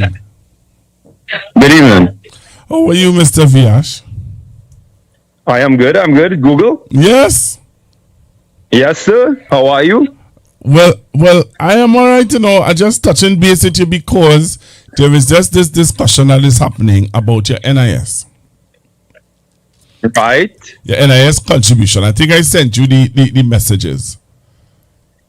Right, you did. And there's a table. There's a table that shows between the range what is your contribution and what the contribution will be. I do have it in front of me, but there's a table. It's not a strict 16% like that, but there's a table that clears it up. But let me ask you this. Now the 16%, listen to this, right? The 16% is it is going up to 19.2. Yeah, so the signal that the government has sent is that it's starting at 16, it's gonna go up to 19, and it may even go higher. So I mean that is coming from a report of the NIB, what they call an actuarial report. All right. And the actual report has been recommending something like this for quite a while. But there's some complications with that from what I have seen too. All right? When I tell you from what I have seen, the report might have been based on COVID-19 numbers when a lot of people were not working. Right? So some people think that report kind of skewed in a bad way. Right? So I mean that it's a slightly complicated situation, but I mean, okay. So the government has signaled that they want to increase rates going forward. But there are some people who say that the rates has already started. Yeah. Well, they already increased it. Because a person who I know who just called in the program, he said that he's paying close to $1,000 in NIS. Well, he had to be making some big money. Number one, but number two, what I could do, Google, let me send you the schedule now, because there's a table. NIB is put out a table with. So if you make between this amount and that amount, you pay this per week and this per month. If you make between this amount and that amount, you're paying this amount per week and per month. So it's a clear, how to say, amount that you're what you're earning and what you're paying. Hey.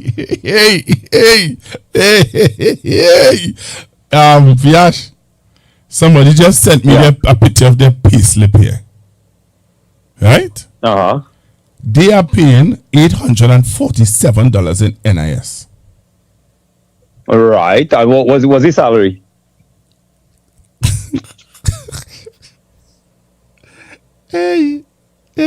I don't believe this. The total take home. But that's the problem. The total take home. The total take home, Viash, is $4,443. Nah, that sounds crazy. That sounds very crazy. At Viash, I'm not lying to you. The person actually take out the picture of the payslip on their lap. You see in their finger. It's not as though these people doctor in this thing. And next man just sent me a picture of his payslip. A man just sent me another person again. Just sent me a picture of their payslip, Viash. That $300 and something that only saying that people working for $5,000 a month will be paying is not what people are showing me here. That's the point. Well, one of the things that they wouldn't say, and maybe even on our end we wouldn't say, is that, I mean, that report that they base those things on, that report might be based on some misconstrued numbers, but we can't go there. There's a technicality. I don't think we need to go there. The man paying $41. The man paying $41 in health surcharge. Right. So, well, send it from me on Google. What was sending the man payslip? What was sending the man payslip? Yeah, Senator. So here's what a week right now. Okay. When my aunt passed away now. Oh, so, condolences, right? my brother. All right. Well, thank you. Man. So let me just jump back in this now. All right, no problem, man. Right. Thank you, brother. You're Take welcome. care. Yeah, Bye. Man. Wow, somebody saying what it have it to be teaching paying the 800. Somebody saying yes, daddy. Okay, don't call him my name, but did Eric say 1,200 in NIS? Yeah, he did.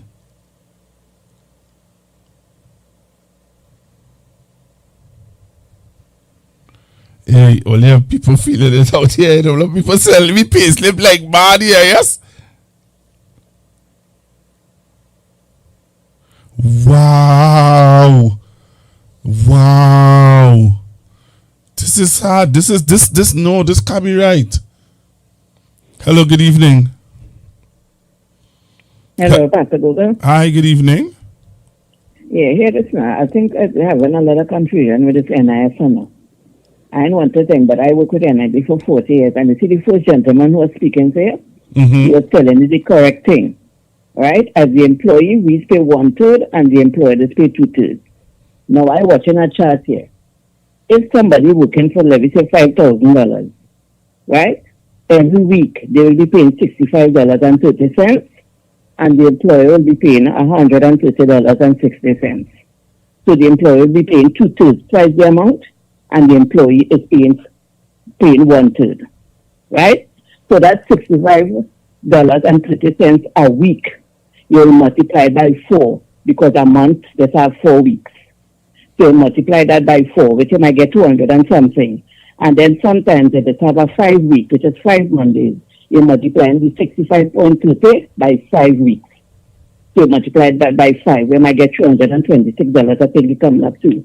That's for somebody who's working for $5,000, right? So it's not really 16.2 you pay. So then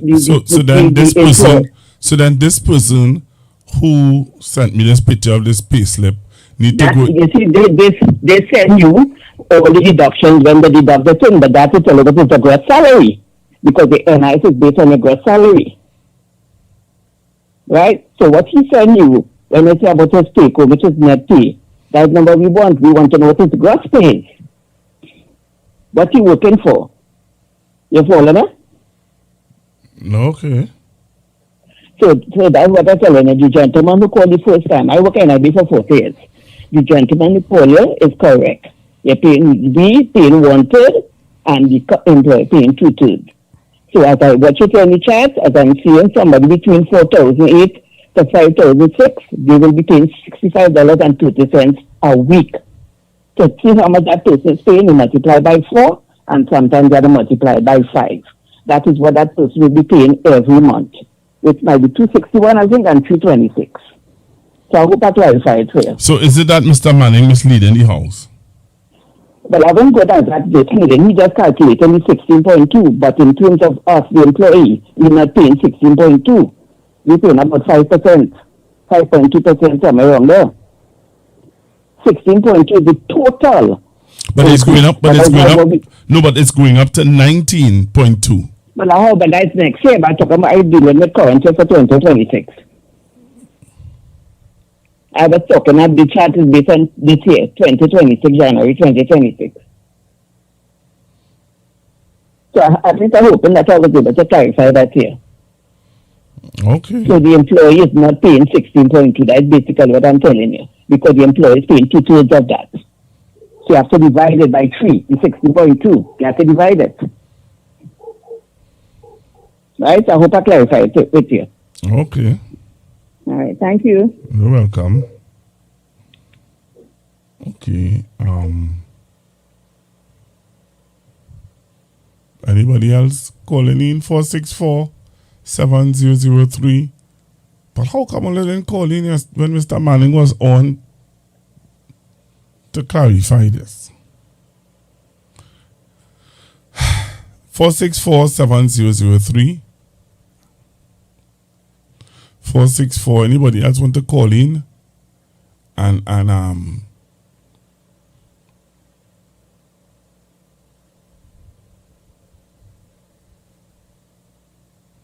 somebody's asking, that is the question, is 16% increase? Okay. Somebody else sending me the pay slip here. Okay. All right. Hey, only this guy is sweet as the day go by, as the time go by, yes. People celebrate the pay slip like if it's food, yes. Oh gosh, look at pay slip on my food. Anyway,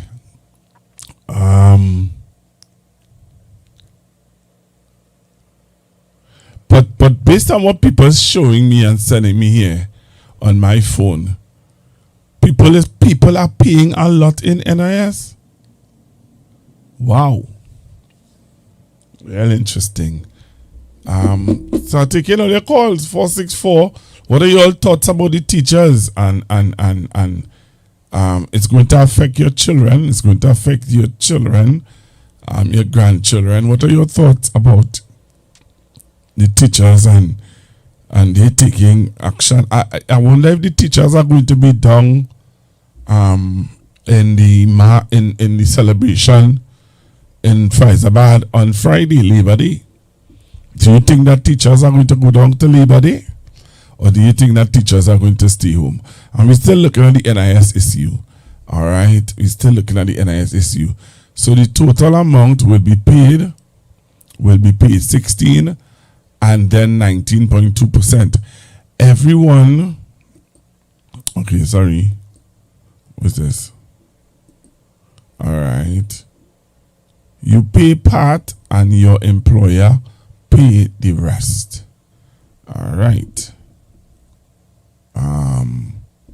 Anybody else? All right. So the number to call is 464-7003. 464-7003. So taking your calls and hearing your views on issues in Trinidad and Tobago. So we're looking at the NIS. All right, we're looking at the NIS contributions by citizens of Trinidad and Tobago. We're looking at that. We're talking about the teachers and they. Teachers and they are seeing what's happening. We're not accepting this because, you know, the minister said this at the parliament. The minister said in October last year, he said this. This is what he said.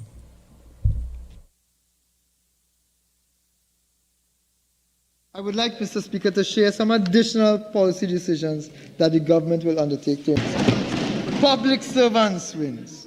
I wish to advise the members of the teaching service, Mr. Speaker, the Trinidad and Tobago Defence Force, and the Port of Spain and San Fernando City Corporations that this government will ratify the collective agreement signed in April 2025 between the Chief Personnel Officer and their respective associations, unions, and committees. The recurrent cost of implementing these agreements is estimated at $214 million annually, with arrears of $730 million as of December 2025. I would like, Mr. Speaker, to share some additional policy decisions that the government will undertake to improve the lives of all public servants, teachers, and central government daily rated workers. Mr. Speaker, I am advised that some unions today are anxious to see if there is supplementation for their negotiations. I am reliably informed that tabulation and quantification, the quantification required, Mr. Speaker, should be completed over the next few weeks and perhaps months.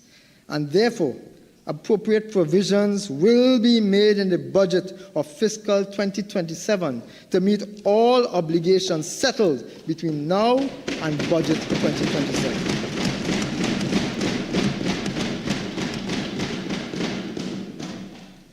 So I want to tell nurses, teachers, and whoever else that are currently at the bargaining table or are awaiting finalization that relief is coming.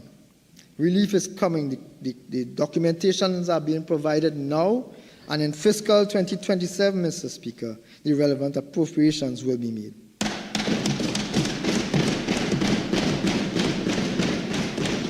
Mr. Speaker, it is instructive to note that until we present a full appropriation bill at the end of this financial year, supplementation is provided under the existing heads of expenditure, and appropriate administrative arrangements are put in place to ensure that all government operations proceed seamlessly.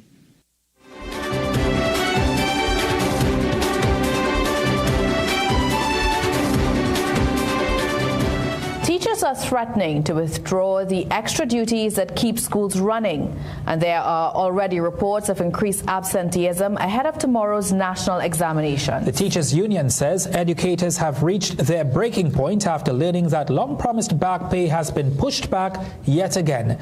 Meanwhile, the National Parent-Teacher Association warns the dispute could affect students at a critical time. Otto Carrington has more. You may not like the word lies, however, I'll ask you this question. If it is that it is untrue, if it is that it reeks of falsehood, what do we call it? What do we call it? We call it what? Lies. We call it lies. A fiery united front today from Tutor Executive. The sudden escalation follows revelations in the government's mid-year financial review that long overdue teachers' back pay originally promised in 2025 will now be paid in fiscal 2027.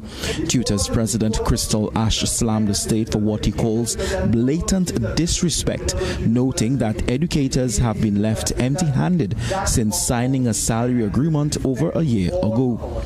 Find the money to pay the teachers. Otherwise, all those extra things that teachers do, well, who knows?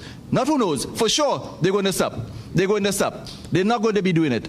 And if it is that you try, as my comrade said, to victimize any of our educators, we have a strong legal department. The union says it will be drawing the line. We're under pressure.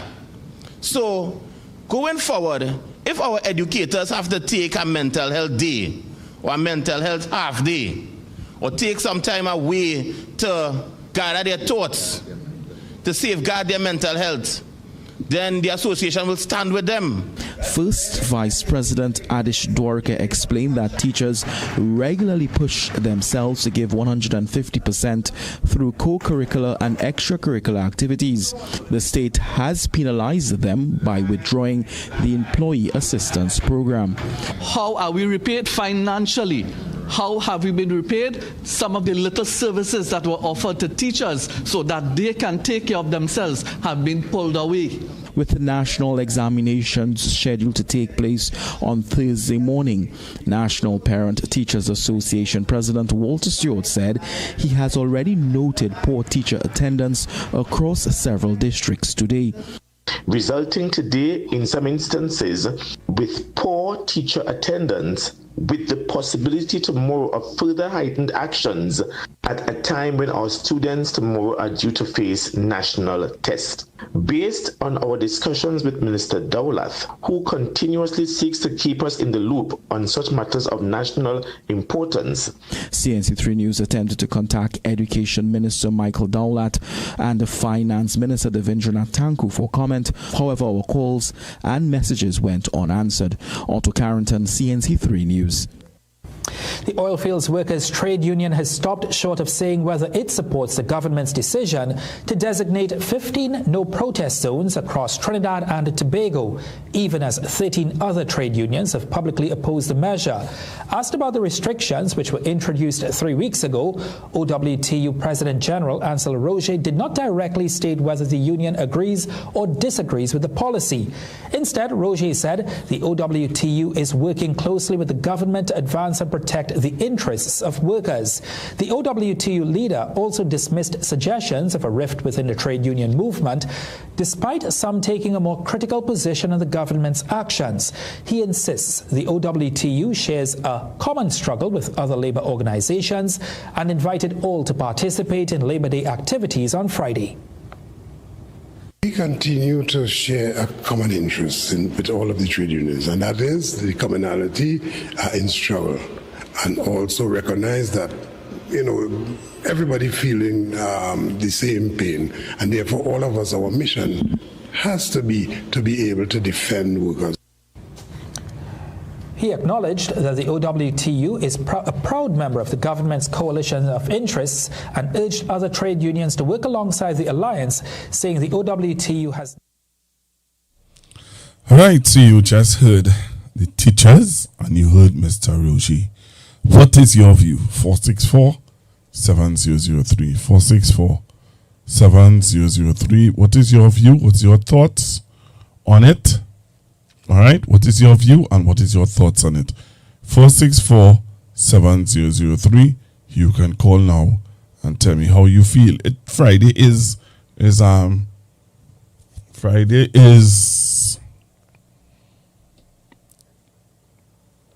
Labor Day.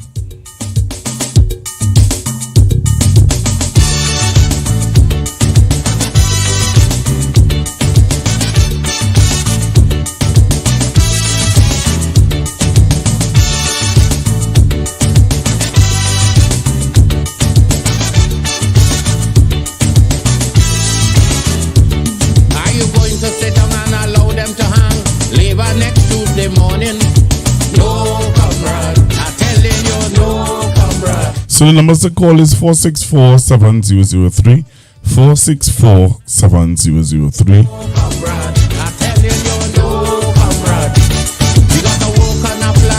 Save this man from total destruction. It's up to you and it's up to me to do the best we can. Let me save him. Let me save him. Let me come together and save labor. Come, save him. Let me save him. Let me come together and save labor.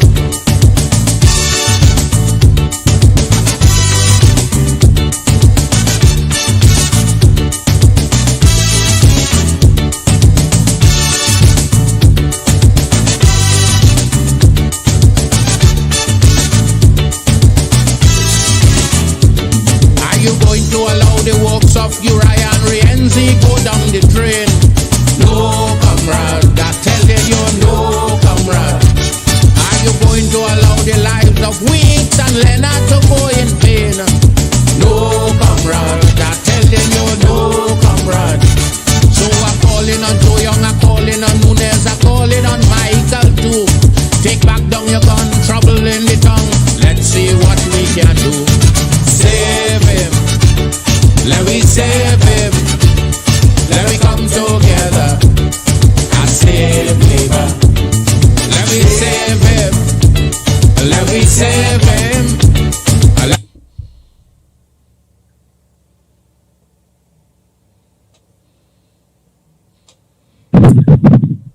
good evening. Hello, good evening. I again go. I find government supposed to pay the teachers.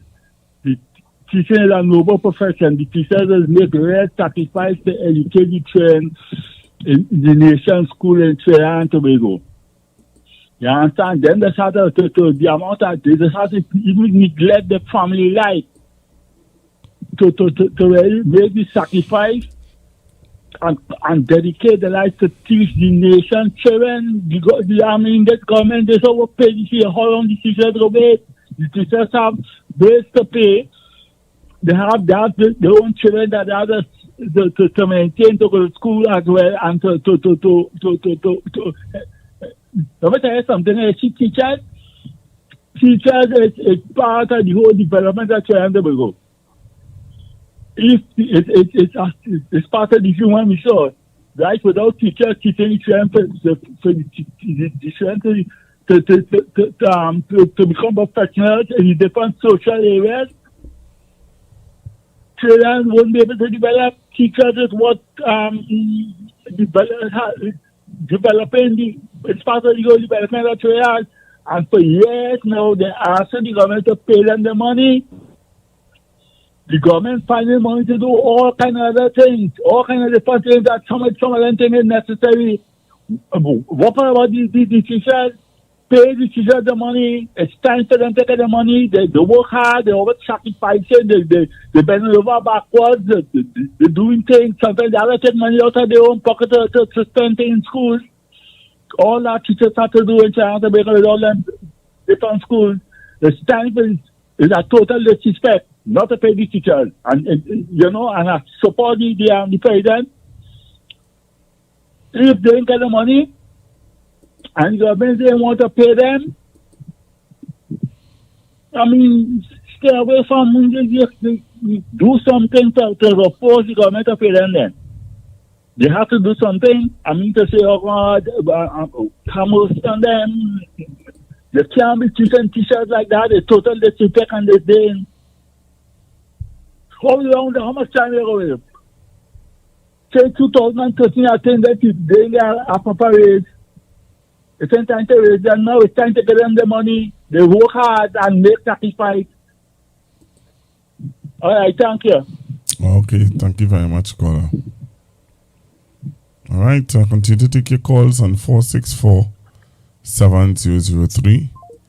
464-7003. That is the number to call. All right, so I'm taking your calls. 464-7003. 464-7003. So we're taking your calls. All right, we are taking your calls. And, one of the things I wanted to highlight or talk about was the situation that happened in Parliament. But you know what's strange about that situation that happened in Parliament with Mr. Padarat and stuff like that? What's strange about that is, MP Stuart Young would have highlighted, and is something that I think MP Padarat deliberately overshadowed. While I understand that the situation with the employee in the Parliament is one that, yes, we need to look at and we need to highlight.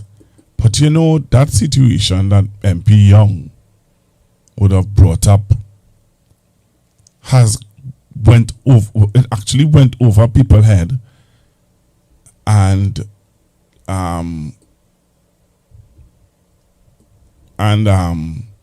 the situation with Barry Padarat and the employee overshadowed it. Did you all listen to what the concerns that MP Young had with Foreign Affairs Minister Mr. Sobers? I don't think people understood what Minister Young was highlighting. Minister Young, MP Young, was highlighting a situation,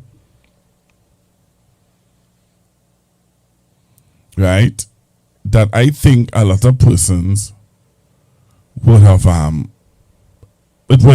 people would have, I feel, not understood what the depths of what it is MP Young was highlighting. Take a listen to this. For the Spain North, St. Anne's West. Thank you very much, Mr. Chair. Minister, I am going straight to the development program. Subhead 09, Development Program, Item 005, Multi-Sectoral and Other Services, Project 075, Upgrade Works at Overseas Missions, under request for a supplementation of $13.7 million. Am I correct to say that this is to cover cost of proposed repairs to the residence of the permanent representative of the permanent mission to the United Nations in New York?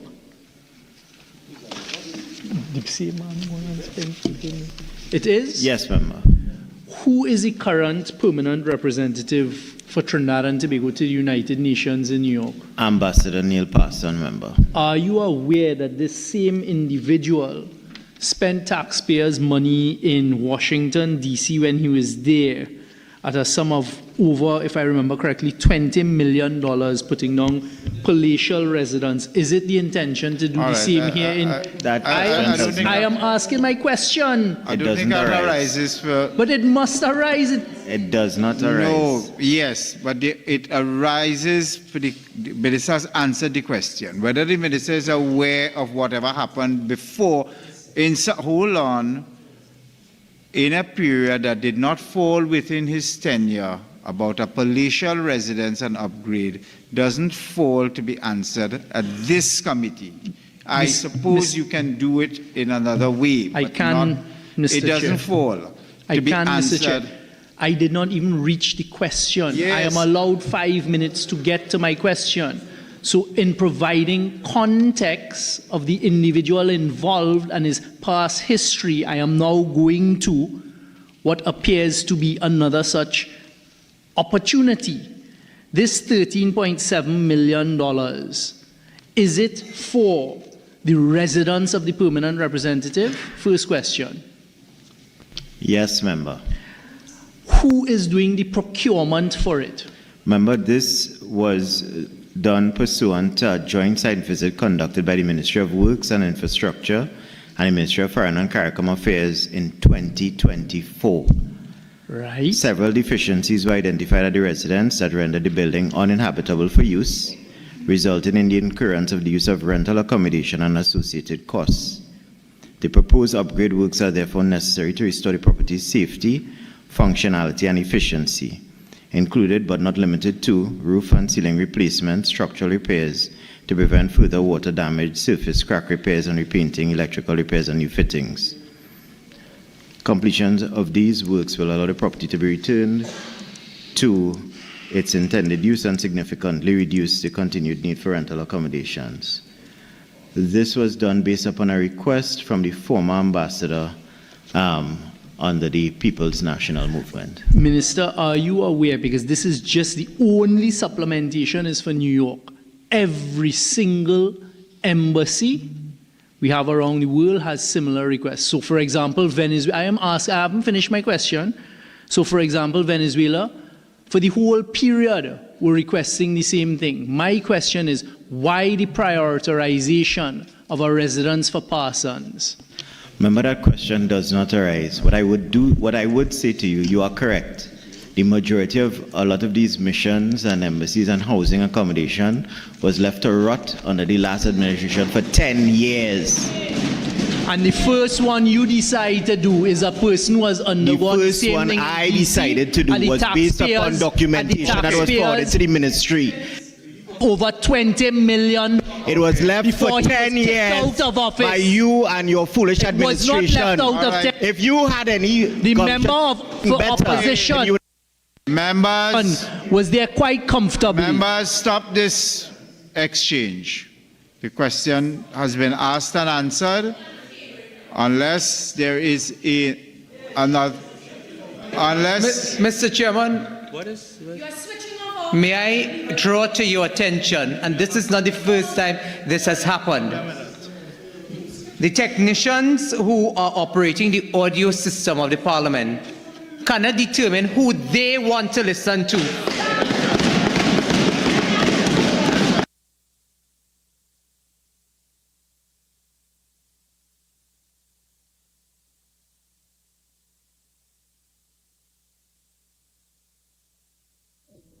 I'm confused.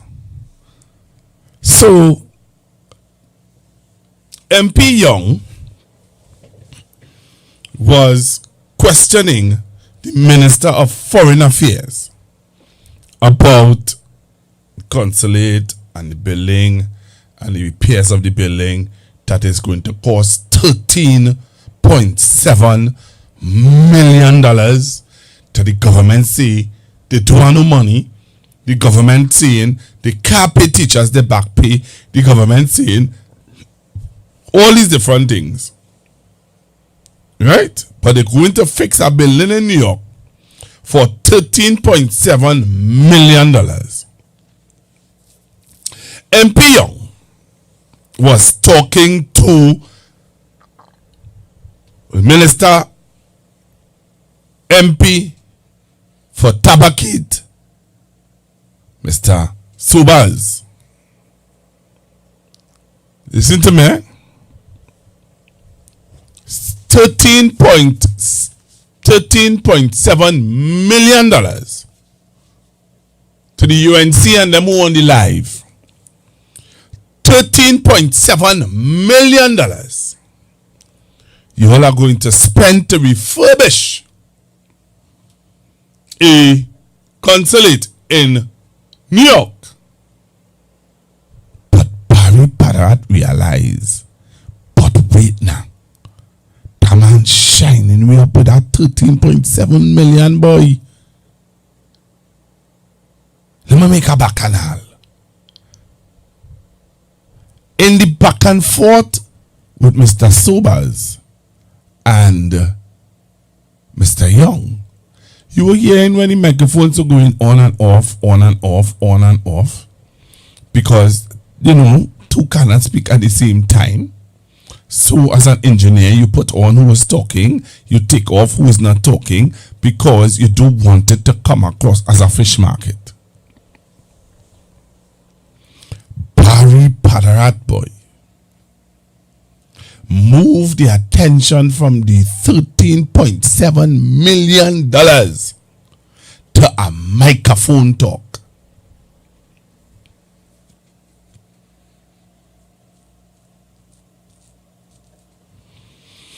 Barry Padarat moved the discussion from a $13.7 million to fix a consulate building in New York to a microphone conversation. I wonder if any one of you picked up that. Anybody pick up that?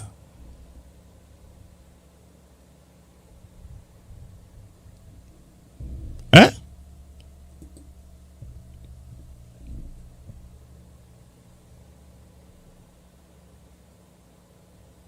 Anybody?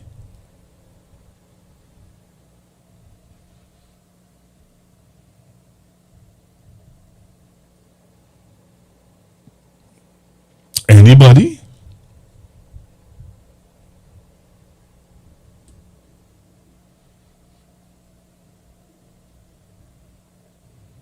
So, what I want to do, so yeah.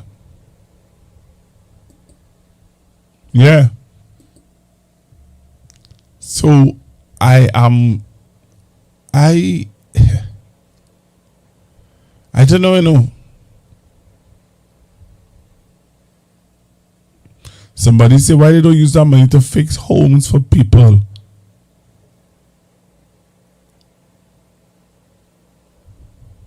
picked up that. I picked up where this government is spending $13.7 million. Right? $13.7 million to argue about microphones being switched off. I'm going back to the phone lines. 464-7003. 464-7003. You know, there was something else that jumped out at me in the news this evening. It's T and Tech. T and Tech playing so much politics earlier. It's a shame. It's a shame. Good evening, 10%. Good afternoon, Pastor. Good afternoon. Good evening. Pastor, good evening. I'm also, I also pick up that also. And it's Excuse? not just that one, Pastor. I say I also pick up on what you explained. Right? And now so is that the first concept you want to fix is your partner in each other. You want to love to stand for that money? That is the first one you want to fix. And you could see in that video you showed when Sean Soros realized what's going on, he started raising voice because he realized he has body steps. He started raising voice. And after he started raising voice, Barry started talk. But Barry might talk because Barry and them, they want to be able to steal and ball 1-1. And Parliament is now pushing at it. So when Barry realized, Sean realized, he checked off because he can dive in. So that was the no left because Barry realized Sean realized. Because Sean will do that because Sean can't explain why all of us know all this money is by this man. Now to the in New York. All the time, now who custom paying one for money, as he do anyway, he has changed as he land the beloved novel. He just changed everything to what he likes. At the core of his speak. So that was Sean, that was MPN showing up. And Sean couldn't explain that. And Sean now started raising voice. And then this started raising voice too. And it turned out because Barry said again, and Barry realized he might go off. So he started now, he might just stay on at all times to jump in. That's one, and if you understand something else, that speaker, I don't know if the person who occupying the chair speaker, because I don't know speaker. These UNC MPs know for a fact he can't put them out. So the big chest and brass face in the behavior. Because they know for a fact he should never one day in this thing tell anyone CMP, take out a chamber. He might tell PMP and but he said he never any life. If he's a region, tell any UNC MP, leave the chamber. I didn't know that. That was the big answer. Hopefully, they cut away, teach for them out. So they figure that they get how they want and do what they want. But that being said, what I really call for is the store of fact in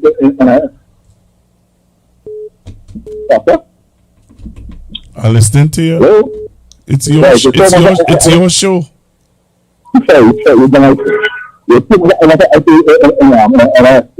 The individual who just call you and talk, I don't know what position he is in, but clearly you see much of it in it. And that's the way we report on this. All is deduction.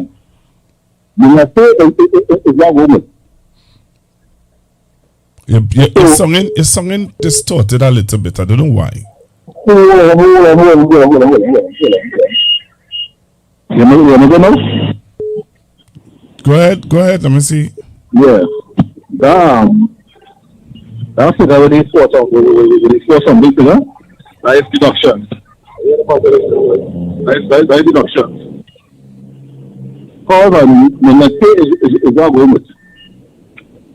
What is in net pay? That's not really possible. Because I mean, that individual, I don't know what you're talking about. He alone, but I know my pain. So that individual who says whoever, then I don't know what they're talking about, but I know my pain. One. And with regards to the union, you see what I'm saying? How you saw something like that because in case you don't know, Pastor, let me let you know, there is a risk within the union fraternity because what Steve wanted to say, the unions who help the government and who campaign the government is the unions who get money first. Everybody else, whether they had negotiated before or after whatever, everybody else once it did not help the government or run the government, you ain't getting money. You get money next year. So all the unions who help the government, them get money first, which is unfair to teachers. Because teachers was one of the first unions who sign off. So they're supposed to get the money long time. When you can't tell somebody, look, PSA in sign off. PSA but you wait on money. PSA got going on before teachers, and PSA in sign off. Teachers sign off a long time. I waiting for the money. They're supposed to get the money a long time. So I mean, I don't know what I'm saying. And you see, would never talk this government bad because they stand to lose a lot because Steve Warner could see they make real deals behind they make a lot of deals behind closed doors. So I'm saying come talk us first to begin. I don't know where his voice gone because all of a sudden his voice gone. That's all. So I'm learning ticket now. I don't know why because I am in chat. So I would have seen, but by now I would have seen with the bus, what time the bus coming, bus coming. I ain't seen none of that. So we don't know where we're going. No, not us going anyhow. But around this time, you wasn't going. No. So what? That is no longer a celebration. That turned into a political rally. That is not what Butler, Kola and all of us fight for and stand for. That is now a political rally, and I would not be a part of that. Anyhow, but is ready. All now we don't know and here where the bus going, how much bus we not all we from the country. Hello? Don't worry, you will hear by tomorrow, please go on. Yeah, tomorrow she was the first I had not seen, but I mean but there is a within the union fraternity. But the China all of that said no, but see when I can see that. But because this government when they pay the unions, the funds the unions funding them fools, which is unfair. And all who they marching on and who stay political, which is first teach everybody, then get money last, which is wrong. Because these people don't sign off and waiting. Look, PSA ain't sign off yet. Well, I can't say for not to call on new job, but no PSA ain't sign off yet. So we're going to tell teachers. So when only get all the money? October? I don't know if she ain't sign off yet. Money? We don't know when they get money. Because she and the CPO income don't have budget. So we don't know, but that being said, these UNCMPs, they know for a fact that person who occupies the chair as House Speaker cannot and will not put them out.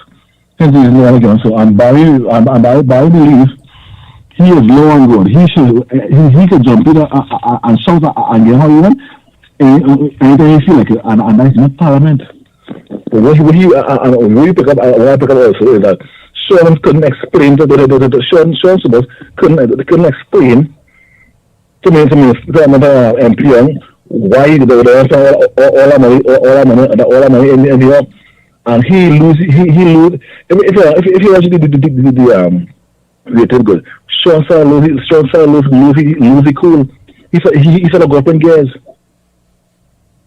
And that one day, and Bishop said go up in gears too. And I believe he should have jumped into and realized he might cost. So he can jump in. But I believe he's somewhere on God in the parliament. And he's not all of the answer, like I say, because they know for a fact that person occupying a chair as speaker can't and will not put them out. Anyhow, say enough. I'll come back in later with something else. Later on, you say you just end the program. Oh my God, sorry. I'll see time. Later on, 516 people on the live. You talk till 11:02. Of course, sorry now. I don't see time, but and you know what? You're even willing to help pay the internet bill. I did tell you, I'll go to my please go. I'll go to Wabamba, I'll go to Busman, so you know. All right, let me take our next call, Ali. Okay. Hello, good evening. Good afternoon, Pastor Google. Good evening, sir. How are you? Hi there, sir. Well, you know, your boy does the watching from the pavilion. Well, I see you tried to call in. You tried to call in when Mr. Manning was here. You give up too easy. You just give up too easy. Oh God, I know, but I know there's plenty to say, and you know what's going on right now. You can't say as you want because see what is going on. And the real fact about it is that a lot of craziness going on. A lot of craziness going on. And it has so much of different things to talk about. But I want to start with a certain man this evening. Right? It have a so-called black conscious man in this country. I ain't calling no names to put nothing in jeopardy. A certain black conscious man who used to talk as a black conscious and he's for black people and all of that. So I want to ask him how he feels today. Knowing that you're whining and dining with the people who seem to be oppressing your people in the country. What it is you have to say, very quiet about that. You still have a show going on, but on your show now, you're taking a kind of approach. You're taking an approach, you're talking about black studies and black thing worldwide and black revolution. But right in home, charity begin at home. All the advantage, the CPF, the thousands of CPF mothers of African descent in this country, you have nothing to say about that because you're towing the line, you're playing smart with foolishness. I'm calling them out this evening. Right? You have nothing to say about that. Right? And next one I want to deal with is the PSA head. How it is you feel this evening today, Felicia? Seeing what these people have done to your face, your people waiting on a meeting. The people waiting on a meeting, Felicia, call a meeting and explain to the citizens, explain to your members of the PSA what it is going on.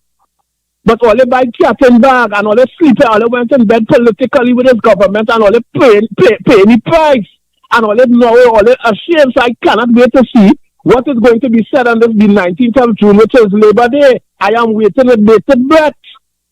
And Pastor Google, one more thing I want to say before I sit back down in the pavilion. There, Mrs. Julia Davy came on the show and she made some powerful statements. My blood's still boiling from what she said. Tell what I'm telling you. She is 100% spot on. You see this old narrative PNM have about don't be like them and we better than them and we PNM should be held to a higher standard. Pastor Google, you with me? You see this protests, we have to PNM have to stop it. We have to throw our full backing behind Curry Marcel. This old system we have, a lot of youths have been getting turned off for that. So every day you're going to school and I'm really beating you up. And everybody telling you, well, don't hit him back. Leave him, you use a bigger person, walk away. They're beating you, they're advantaging you, and you're telling me to walk away. How much is enough? You understand? The only way to defeat a bully is to stand up and show them that they do not fear them and make serious contact with them. That is the political you are speaking about. This is the only way to defeat a bully. From the time you continue getting bully and running, you're giving them opportunity to come back. You're giving them the go-ahead, the green light to continue bullying you. This whole system the PNM have, we have to come out of that. We have to, Miss Penny, I hope you bring some new blood, some new life, some new energy, some new ideas, some new ideology in the better the PNM. Start a role with the youth. Curry Marcel is a fella that could attract thousands of youth nationwide. Back Curry Marcel. You understand? If he falter here and there, stick with him, correct him, but guide him and continue to back him. And another thing, one more thing again. I am disappointed in the fact that you telling me how much years PNM is in power. You telling me up to today, Pastor Google, I cannot see a black contractor as big as Junior Sammy, as big as Moonan. And this thing about we have a system where you have to bid and be doing things the proper way and held to a higher standard. The opposition don't care. They are fighting a different fight to us. And we have to level the playing field. I'm not saying to thief or rob or do anything dishonest, but you have to give Afro Trinidadians the opportunity to catch back up because we started at a disadvantage. And these people do not care. We have to get up there. PNM have to wake up and realize this is not a normal war we fighting politically. But African people have to start to organize themselves from proper groups and have to the government also have to assist us. How you going to tell me in a country with a multi-ethnic society, you don't have one Junior Sam, one African Junior Sam, you have two African companies big like Junior Sam, you have Moonan and these big companies? Trinidad all they wake up, PNM, are backing all you remain loyal to my party, but Ms. Penny have a job on your hand. I want to see some ideas and ideology change in the PNM. And just backing out and running away from every time a bully stand up an advantage me, it has to cut. Pastor Google, I looked on and I listened. Very good program as usual, my brother. Thank you. All right. Thank you very, very much. Taking this clip earlier. Taking this clip. I want to play this clip before I leave. Taking this clip. Local businesses say they are being squeezed on all fronts by escalating crime-related costs, a persistent foreign exchange shortage, and growing economic uncertainty. Yet, despite the government's $2.7 billion mid-year budget injection, many in the private sector say they are seeing little relief, warning that without meaningful structural support, some firms could collapse. More from Geisha Kalasa Alonso. Business owners say conditions are tightening with higher operating costs and weaker consumer spending cutting into already thin margins. And some express that Monday's mid-year budget review as laid out by Finance Minister Divijanath Tanku highlights deeper flaws in fiscal planning. The government is coming basically to ask for the permission to get more money to put us in more deficit. He adds that despite the extra spending, there's little visible improvement in economic activity. I'm not seeing anything accomplished. Crime seems to be still the hot topic. The economy is down and depressed, right? I mean, this is the Eastern Main Road, and usually Eastern Main Road around this time is traffic all over, and we're not seeing that kind of activity anymore. The government has not put anything in place to assist or to revitalize the economy of this country. Others say the real burden lies in structural inefficiencies and rising insecurity. VAT returns are a substantial hindrance to businesses because you are freezing business working capital, right? Economic growth could be stifled based on that. You're looking at, in terms of crime is another serious issue. He adds that crime has become an unavoidable cost, with businesses being forced to shell out large sums for security systems and private guards, all of which add up, and ultimately the consumer pays. Added to this, retail operators say the slowdown is already visible.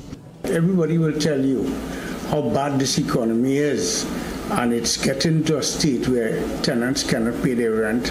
A lot of people will leave their businesses and close up shop. We would have liked to really see the government focus. And for many businesses, access to foreign exchange remains one of the most critical constraints. Especially for small operators, the barriers are even more severe. the small man feeling it at the end of the day. It will be much easier if business owners easier to get credit cards and able to purchase their stuff for themselves. But there are also those voices urging patience, noting the scales of the economic challenges government faces. We took our country into a situation after April 20,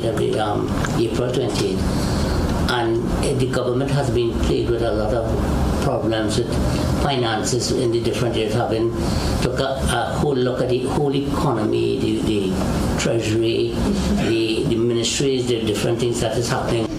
This focus on structural stabilization was shared by Safraz Ali, a director of the Agricultural Society of Trinidad and Tobago. From his perspective, the mid-year budget's decision to inject capital directly into public sector salaries acts as an indirect stimulus package for domestic food producers. And while views remain divided on the government's approach, businesses agree on one point. Without targeted relief and a deeper structural reform, the pressure on the private sector is only expected to intensify. Geisha Kaules Alonso, CNC3 News. In tonight's business.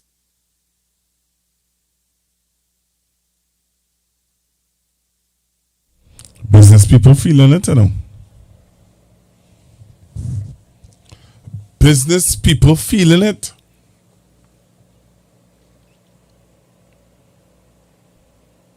What's your thoughts? I'll stay with you until the next 10-15 minutes. What is your thoughts?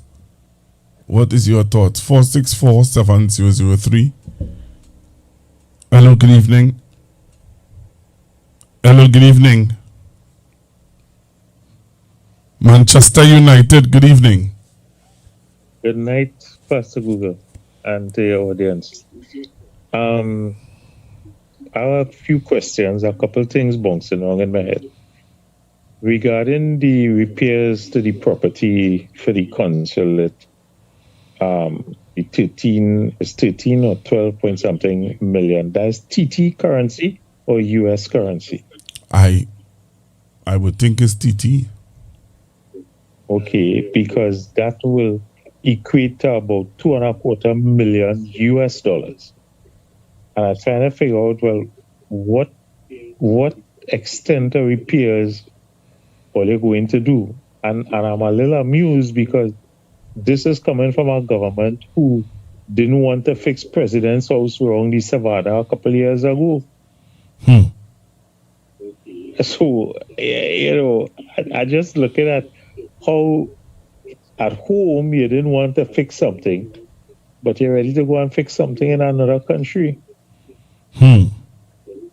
Interesting. But I looked on and I listening. All right, thank you very much, Manchester United. When and where it goes, yeah. So when you're back in for the World Cup? I don't know. I enjoying good football where I could see good football. That's me and the World Cup. Long ago, I would tell you, as I told our buddy of mine, this week I grew up with Brazil, Jairzinho, Rivalino, and these guys. And I have been a Brazilian supporter, but the gap has closed tremendously.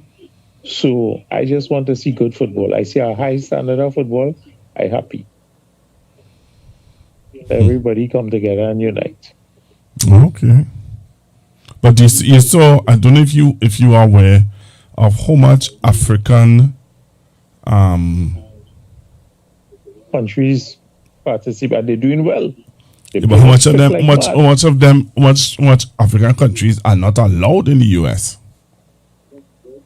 Well, that I had my issues with, and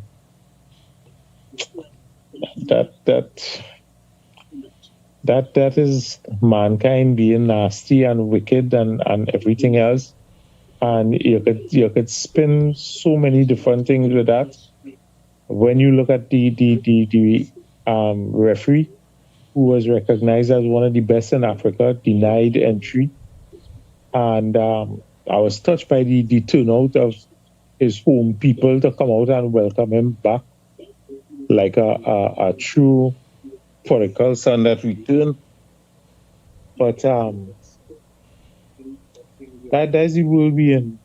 We I mentioned this before about class and form and if as my grandmother used to say, if you're dirty on the inside, you're dirty, You could wash the outside all you want, you're dirty. You're dirty, you're dirty. And that in itself is also being manifested in so many different ways. We're seeing things blatantly in your face now. So I want to touch on something else with the landmark TT. And you see what if what I heard being said by Camille Robinson Regis about the value of the properties that are being considered for construction and the value of the land, you're talking about a house that these people are going to be building somewhere in the vicinity of 2,000 to 3,000 square feet, and closer to 3,000 and 2,000. That is a huge house, Pastor Google. I must take out a picture of it and come and show you guys. It's not far from where I live, All right. I'll be glad for that. Yeah, it's not too far from where I live. Okay. It's not too far from C3. I was down on that side recently, but I get lost. Even with Waze, sorry to say. What do you mean you get lost? I get lost. I'm going for Waze. I was trying to get to the same C3 mall, but from in the back. Right, you come off the highway. Well, I was somewhere in the back there in the first place. No, but wait, just now. If you come off the highway, if you're coming down the highway, you come off the highway by the school, right? St. Martin Secondary School. You come off the highway there by the flyover. Yeah, but I didn't come off. I didn't come off there. I came off from by Sando Tech. All right, much easier. Oh God, nah. I pass a Google it by days. I used to knock about and I would take a little lime in Gulf City Mall. And actually that's where I was going to. And then the boss decided, look, let us go to C3. And they're poor on the ways, but within everything else, I still get lost. But we eventually found it and everything else. But it's a part of a country that are still working on learning, because some people do hesitate to come up in the north, and I always tell people, me, I am one of the different north people. I have no problems going anywhere, and I'm curious to go and know my country, learn my country, see more of my country and everything else. So that's important. Once upon a time, I used to go Faizabad and thing, and Faizabad, and that was something that I held very dear to me, because that was a topic I studied for O-level history when I did O-levels decades ago. The depression of the 1930s and the formation of the trade union movement, and it was easy for me to slip into the trade union movement when I started the work. But as 10% was saying, the thing changed a lot. Going Faizabad is a lime and drink and wine and have a time, and people don't understand that a man lost his life doing his job when he was told to go and take butler. And they holds a different feeling to me, but sadly, even that and all has changed, because the leadership of so many of the unions are. And you remember when I called in when you had Miss Ojiu there, I asked the question, what was going to happen come the 19th? And we wait and see. That is it. Leaders talking all kind of thing, and is disappointing. It's not what I grew up knowing the trade union movement to be, and how I want everything else. But then the one constant in life is change. So, well, that is it. It's for us to wait now. It's for us to now wait and see how this is going to play off on Friday. On Friday, because I personally don't think that the teachers is going down there. And I don't blame them. It wouldn't be the first time. At that time they didn't go down? I think there was one year before when they had bacchanal with actual kind of splitting that was in the trade union movement. You know. But again, Pastor Google, I would tell you this. I am a person, I have always said it, that in my heart, I believe that there are two jobs that are truly noble. And for me, those two jobs are teachers and nurses. Because a teacher will take an ordinary child and turn them into a scholar. And a nurse will take somebody who is literally on death's bed and bring them back to health. And we choose not to, show the consideration and appreciation for the efforts of these people who hold these jobs. But all these things are part of the passage of time that we have to go through, and we have to endure and tolerate things for things to change. It ain't going to change no time soon. And people have to bite down and know that we have some challenges ahead of us. So we'll wait and see what Friday will bring and how it will unfold and see what will happen, after all of that. Yep. Hopefully good sense will eventually prevail. Let's see how it go, man. Thank you very much for your call. You're more than welcome. You have a good night. Stay safe. Yeah, man. Same to you. Okay. Bye-bye. Well, you just heard the caller. There. So I'm taking your calls, a few better calls again, before I close off. 464-7003. 464-7003. 464-7003. I'll take your call. If you wish to call now, I will take your call. But I want you to hear about the business people, because last night we did play about the business people and you all heard what's happening. The meat vendor in St. James, the roti person in Sawa, I believe, and they continue to make their journey as the media all over so that people can hear and be aware. All right. So the numbers to call 464-7003. 464-7003. That is the number you can call now, and I will take your call. 464-7003. All right. I'm not seeing anyone calling in, and I want to say thank you to all of you on the live. All right. 464-7003. They said West Africans sold their own people willingly to slavery. They lied. Here is the proof. Enslaved Africans broke holes in slave ships while at sea. They sank the ships. They chose death over chains. The king of Benin banned slave sales in 1530. It drained his kingdom. He said no.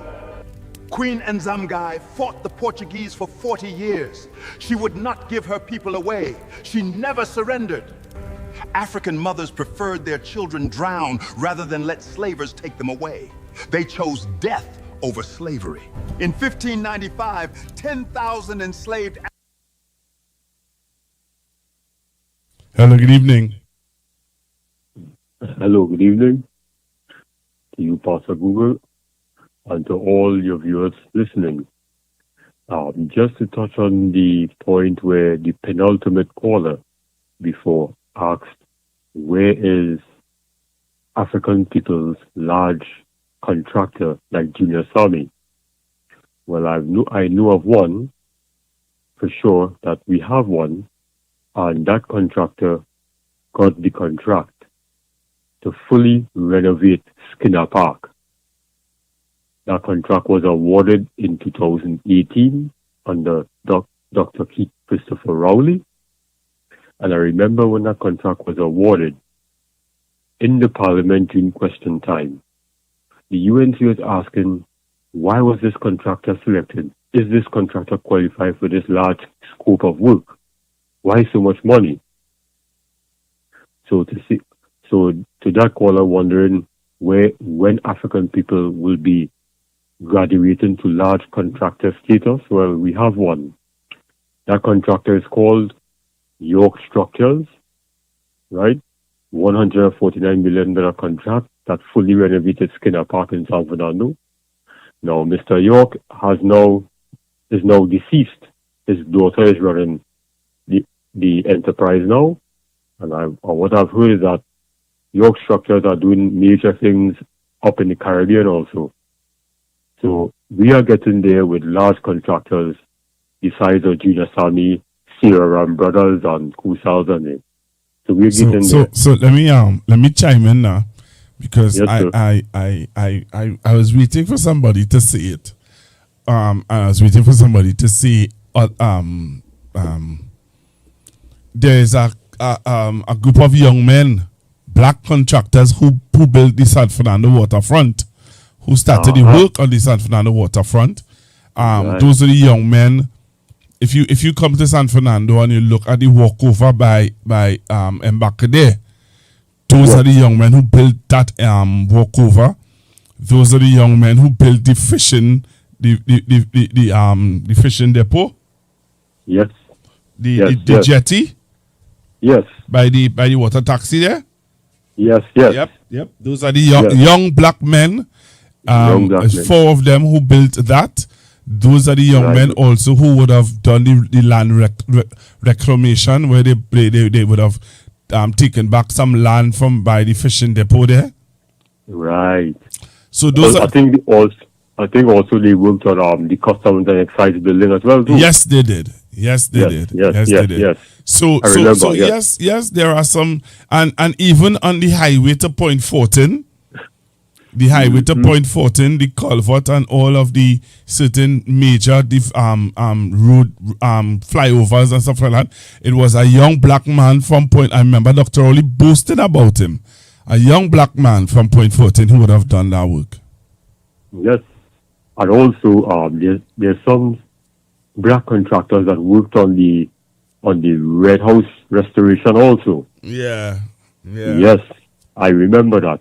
Yeah. So, but there are, and you see the narrative that about black people not having business or main businesses in Trinidad is not true. You know, I have a friend. I have a very good friend who has an offshore catering company. Excellent. So what he does is that most of the rigs outside of Trinidad and Tobago, like the hibiscus and all those different rigs, he supplied them with food stuff, and he also supplied them with cooks and all the different. And it's not just one rig he's doing it for. And if you check and you really check and know the amount of money that it takes to supply a rig, I could imagine the cost. Okay then. All right. Imagine the cost. All right. So there are millionaires. There are black millionaires in Trinidad and Tobago, but they are very quiet. You know, when I hear, I see a man coming on the radio saying that PNM never create black millionaires. He's come on the radio on some Wednesdays some Wednesdays. He's come on and said that the PNM never created black millionaires. That's a lie. Is that Harvey Boris program?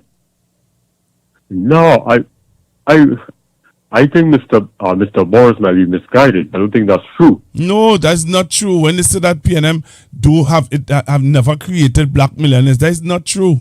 That is not true. That's not true. That's not true. That's not true. One of my friends, my brethren, he is a wealthy black man because of Mr. Patrick Manning, who would have put him on who would have put him on to all those to be able to submit his proposals to the offshore companies? That's right. Oh wow, that's impressive. You understand? So when you hear men like that coming on the radio and saying that PNM never created no black millionaires. First to begin, when you remember when they closed down CPEP, you remember how they were talking about after Kareem Marcel issue, they put up a picture with Kareem saying that Kareem got too much $2 million. $2 million in CPEP. Yes, I saw that. But so then when you say PNM never created no millionaires, what is Kareem doing if you are claiming that? Exactly. Then that's until I don't listen to them fellas and them on our radio when they're spewing that nonsense. That's right. And also, look all these so-called allegations with Foster Cummins. And Pical has been a company operating, and that's why I have a problem with. Anyway, Pical has been operating since in Basdeo Pandey time. Correct is right. Pical has been getting contracts from since Basdeo Pandey time. Not when PNM came in office in 2015. Nope. Pical make no money on that PNM. Pical make all, and when you sit down with Mr. Foster Cummins, he tell you that, but he just don't want to say it to your face. He make more money on that Basdeo Pandey. Correct is right. And not only that too, they want to allege that Mr. Cummins, under corruption or whatever, over 500 million. But didn't the current Minister of Sport, who was under him, made about 20 million? Oh, right? According to Mark Besant in the Express, editorial investigative journalism, right? That is public knowledge. And also to add, when they say, I know of an air conditioning company in Arima here, in Santa Rosa. I just got an update from them, and say since about 2 years ago, under the PNM, it's a black-owned air conditioning company. They just announced a huge amount of growth with very large contracts. Some with the state, and through their connections from the state with major private enterprises. Wow. They are raking in millions upon millions of dollars. So when they say the PNM don't help black people, I do not agree with that nonsense. The fact of the matter is, when people say those things, they say those things on the basis that they must follow the way the UNC do it with nepotism. That is it. And the PNM don't operate that way. Thank you. Because it's like somebody on the live is saying, it's better to see that black people success through hard work, and that's how they. And it's a fact. Pical company started under the UNC. Yes, it has. Yes, I remember in the 90s. I remember that. And people just want people. That's why you see every time when PNM goes out of office, the supporters not happy, because the supporters cries that, here what now? Why don't you all do like the UNC and help us that way, unapologetically, and some of them say through nepotism, because the UNC going all out of their way to help their supporters, their financiers. But they're showing you that Barry Padat stands up in the parliament and say, as a minister, and nobody take you up on that. Nobody, no media house ain't take up Barry Padat on his statement when he said, as a minister of public utilities, I hired 700 people. The minister does hire people? No. Since when the minister hiring people? No. That's not supposed to happen. There's a process. The program secretary has to go initiate that process. It's a process. They cannot do that. He cannot do that. Well, here now, I'm going to find that clip and play it for you. Yeah. Barry Padarat said that he, as public utilities minister, hired 700 people. Mm-hmm. And he's the same individual with that same video you played from the fiasco on Friday, where his misbehavior for all the world to see in our nation's hallowed halls of parliament.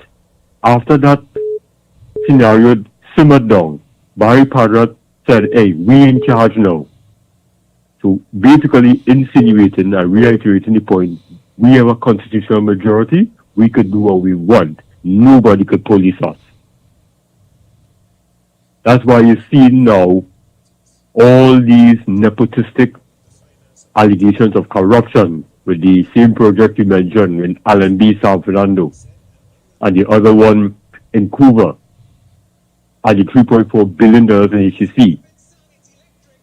And then we have some PNM supporters saying, watching those things and saying, well, how come when we in office, you don't take care of us like that?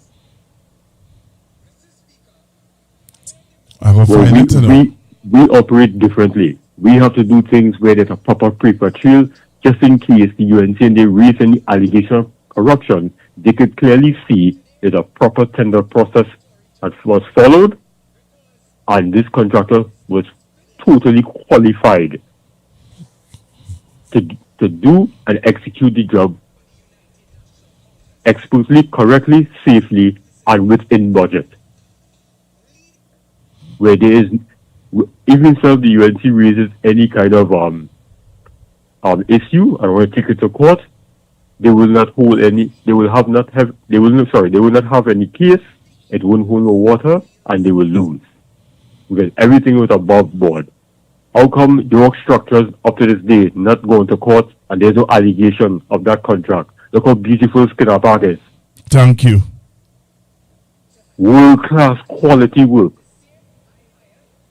That the UNC themselves, when that contract was awarded, they questioned that during question time in Parliament. I watched that sitting in 2018. I was shaking my head like, why are you questioning this? Yeah. And it's just because it's an African contractor.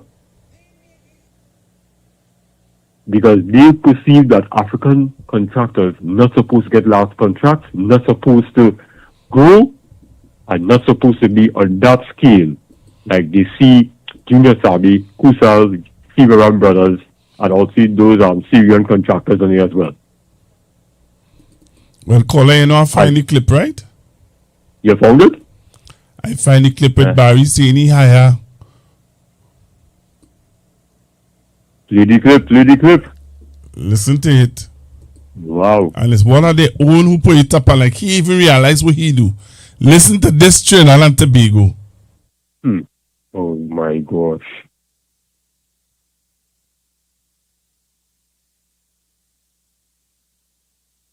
I have nothing to hide. I am not ashamed to say I hired through WASA, this government, 551 persons. I have nothing to hide. I am not ashamed to say I hired through WASA, this government, 551 persons. I am not ashamed of that. They went through a process. They applied for the jobs. And the HR department of WASA, they made those determinations of who qualified for short-term employment. This wasn't a case of a minister ringing up anybody and I have nothing to hide. I am not ashamed to say I hired through WASA, this government, 551 persons. No. You heard what he said there, right? Yes, I did. But you know, coming down in the clip, when he realized what he say. Exactly. When he realized what he say, he tried to pull it back by saying about HR. And then he tried to pull it back. Then he tried to pull it back but say about process. And then he tried to pull it back again. He tried to pull it back again to talk nonsense in my head about I didn't ring down nobody's phone. No. But you don't say it already. Yeah, you don't sold yourself out. That you so select who you think is best. Thank you. You don't say it.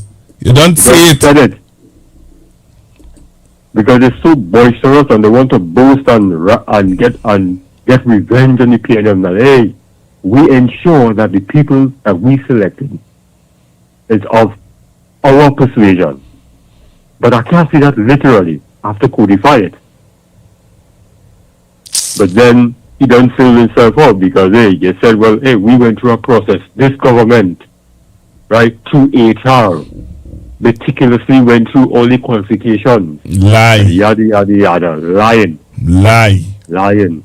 Lies. And that's how the cookie crumble. That's how the cookie crumble. Thank you very much, Kola. You take care, sir. Yeah, man. Let them fool you, huh? I like this song from Karina She. These people and them, boy. These people. Only need to stop being fooled. You understand? These people fooling on you. Fooling on you. Lying through your teeth. Yes, I say it. He lying.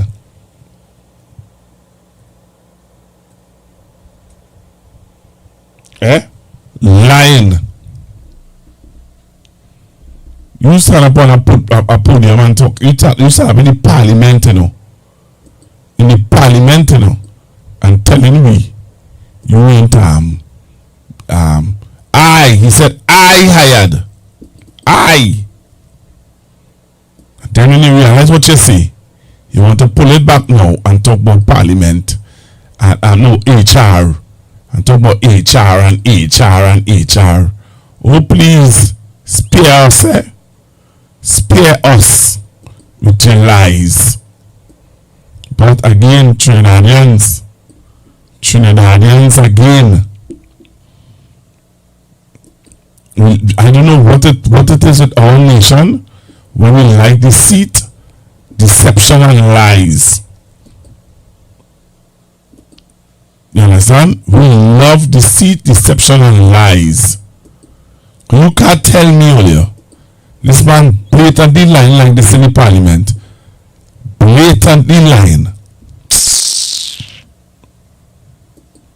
He said it. He said, I hired. I am not ashamed to say that I hired. He's not ashamed to say he hired. You understand? And what we doing? What we doing as a people? Look, let me go before I say the wrong things, Yeah, let me go before I say the wrong things.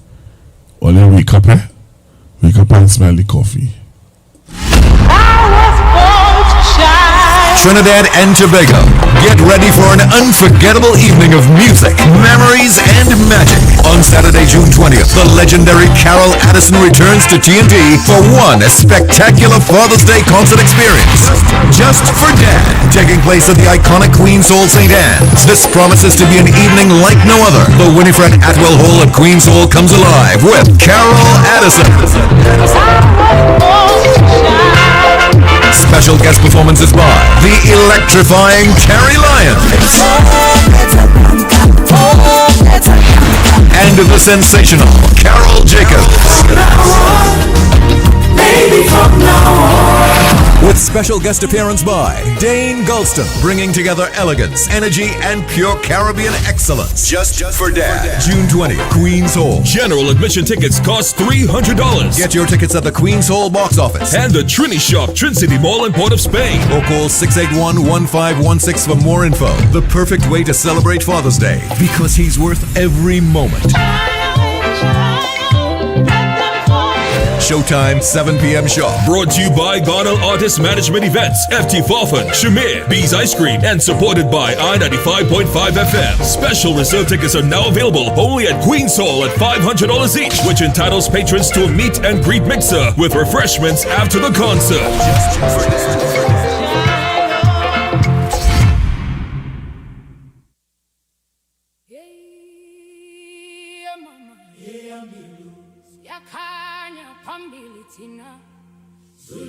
Yak and Friends proudly presents Uhuru 8.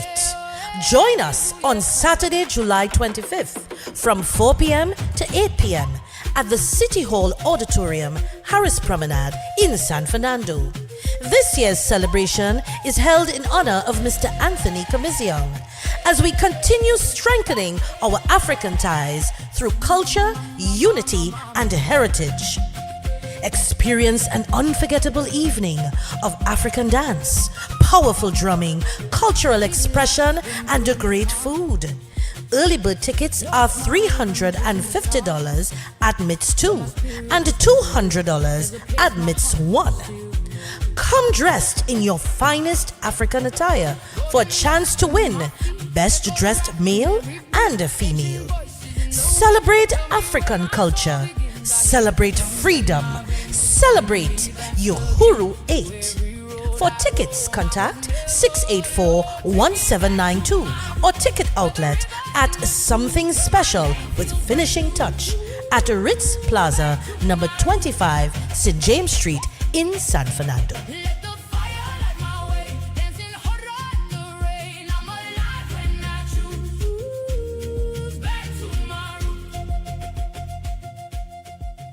The Constructive Talk team with Pastor Google are asking for your support in their back-to-school drive. Let's help the less fortunate children get ready for the new school term. Donations of notebooks, copybooks, stationeries, and book bags would be greatly appreciated. Show your love, show your generosity by contacting 464-703 and we will organize collection of your donations. Thank you from the Constructive Talk team. And remember to be kind, be generous, and be loved. The information provided by the speakers and or presenter on Facebook and YouTube is for general informational purposes only. All information is provided in good faith. However, Constructive Talk makes no representation or warranty of any kind, express or implied, regarding the accuracy, adequacy, validity, reliability, availability, or completeness of this information.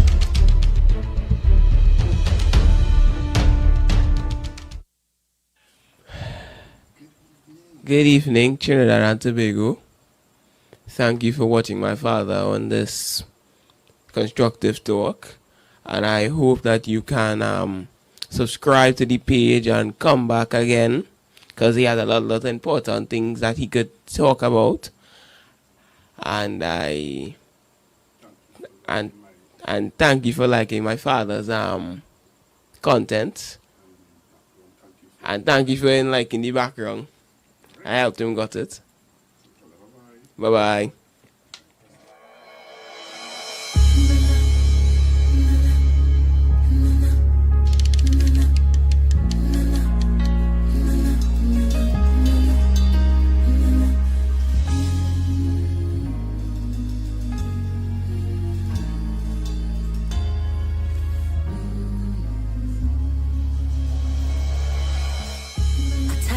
Worried and I'm feeling the pain. My faith's been tested time and time again. Oh, but my spirit is determined to believe and to overcome life trials that seem to never done. But still, I kneel before you with a praying song. Lord, I come to pray for the strength and the faith that's required. Amen. I pray for my people to not lose their fire. Suffering in silence. Amen. Grant them wisdom, cures, clarity and guidance. I pray for the young and I pray for the old. Cover their minds, Lord, don't let them lose control. Though we stand in sin, our transgressions are many. Thank God for the life that He gave me. To all you who doubting and losing faith, time to congregate and no time to separate. I'm calling on the prayer warriors in the country. Come forth.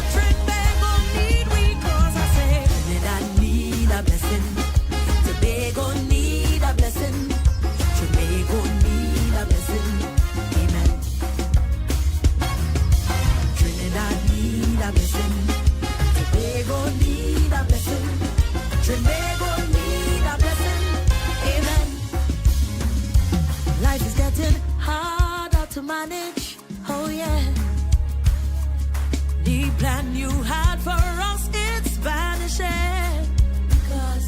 violence. Lord, the nation in distress, what's it gonna take? We need a rest.